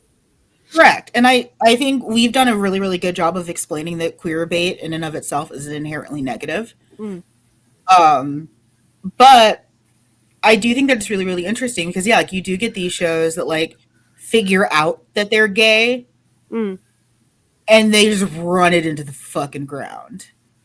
And yeah, like I think Free is a great example of that, where it's like they discovered the power of Fujin dollars in real time. Because like prior to, because like Yuri on Ice was one of the was really like the second time that I saw this massive like simultaneous commercialization. Usually back in our day, we had to wait to get merch and manga and CDs and everything like that. So even if something was super popular, unless you had that one friend whose parents were stationed in Japan, or you were willing to go out to the parking lot and visit one guy's Honda Civic, you weren't getting a lot of contemporaneous merch. mm, For me, Free was the one that shattered that barrier because it felt like I could just wake up one day, walk into my local Hot Topic, and get anything free I wanted, free mm. related, not stealing from Hot Topic. Please don't.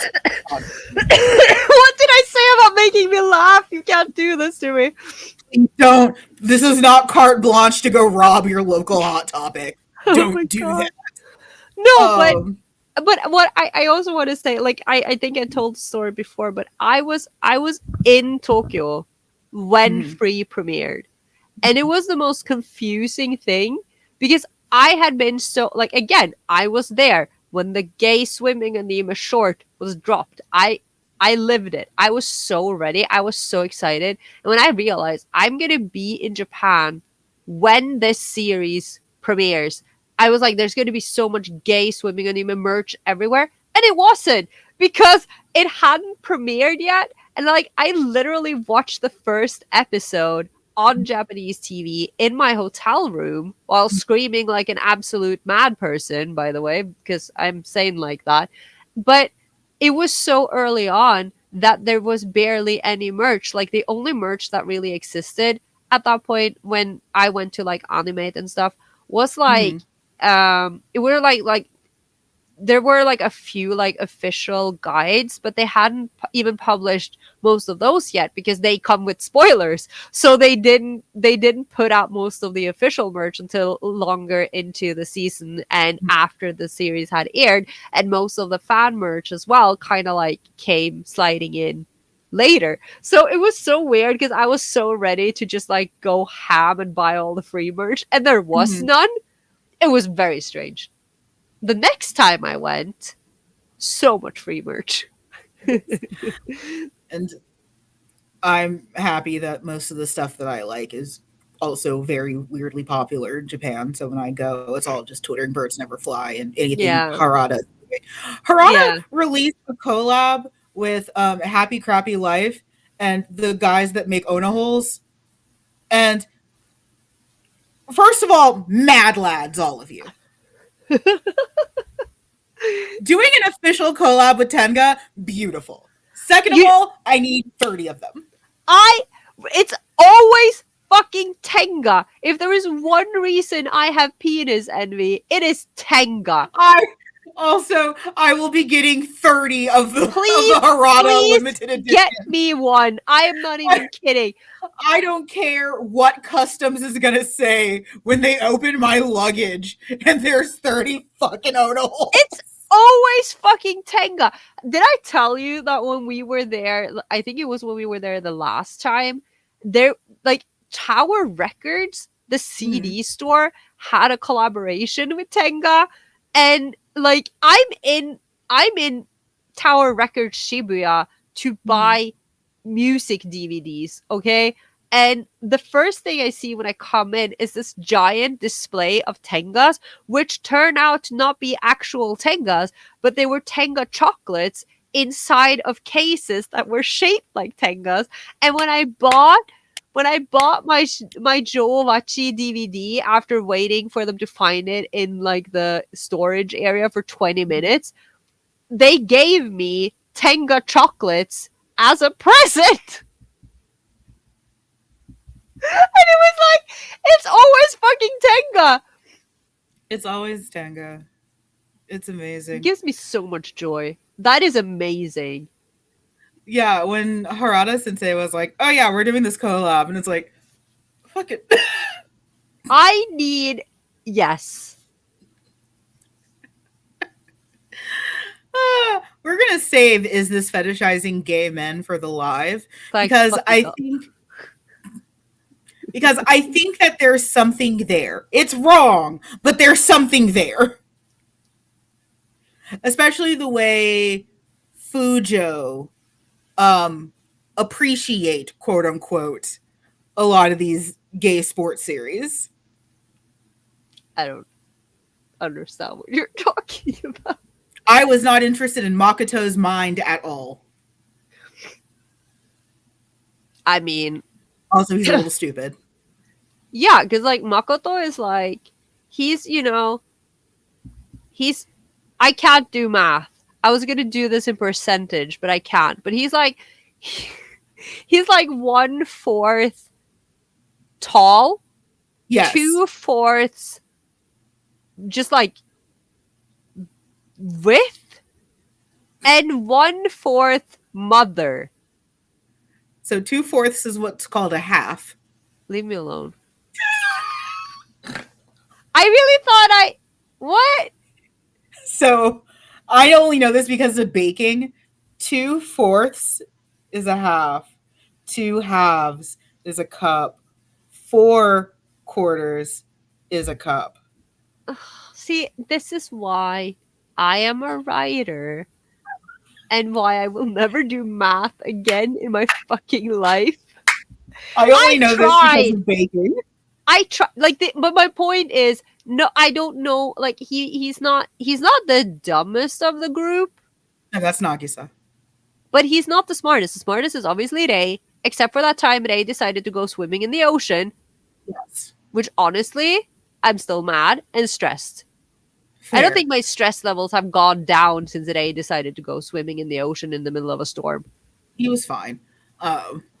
But yeah, no, I think for me, Makoto is like, he's mostly size and motherly instinct.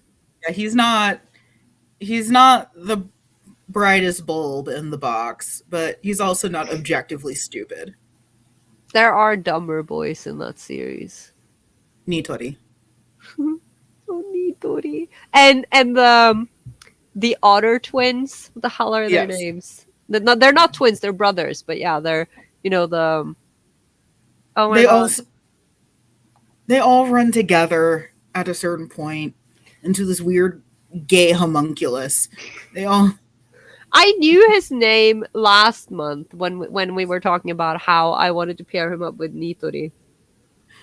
So we're gonna save Is This Fetishizing Gay Men for the live. This is the part of the show where we thank our patrons. Thank you, patrons. Aria, Hito, Starlight, Kenny, Brayden, Dobie80, Koval, Sue, Lucy H, Amor Blue, Nabila, Ren, Wesley, Lauren, and Jay. Thank you so much Thank you so for much. supporting the show. If you'd like to join them, you may do so over at patreon.com/the Yaoi Shelf. Again, that is patreon.com/the Yaoi Shelf. And a friendly reminder that that is where you find the even more unhinged episodes where we just truly lose it sometimes. And sometimes we play games and sometimes we play actual games. And lots of fun happening over Sometimes there. we're just really unhinged. Yeah. Most frequently, we're unhinged. There are some Patreon episodes that are just insane. They're my favorites. They are very fun. I think they're great. We are all over the social internet. You can find us everywhere at the Yaoi Shelf. We have an 18 plus Discord that you are welcome to join. We have a blast in Discord. Yes. We have so much who pokes her Never head there. in. Okay, no, but I will say that sometimes I have a day with extra spoons and I'm like, I want to participate in the Discord, but unfortunately I'm in the wrong time zone and all of you are sleeping. I'm sorry. So I'm gonna need you to change time so I can also participate. Okay. Yeah, let me go directly to, I was gonna say the head of America, which is unfortunately a racist right now. So I'm not gonna do anything actually. Oh God. Because I was imagining it like Hitalia rules, where it's like, oh, I'll just go to America's boss. But unfortunately, right now, that is a horrible racist mango. And I don't want to do that. Go to Switzerland. They make a lot of clocks, don't they? So they control time? Yeah. Obviously. That's I think we're on to something here. It's fucking Switzerland. It's all the Swiss' fault. They take it up with Switzerland. Okay. Carola, what are we covering next month? We are actually not covering a whole lot next month because someone is going on a trip to Japan and it ain't me. Yes, that is correct. I will be going to Japan for 2 weeks next month. To buy me a Harada Tenga.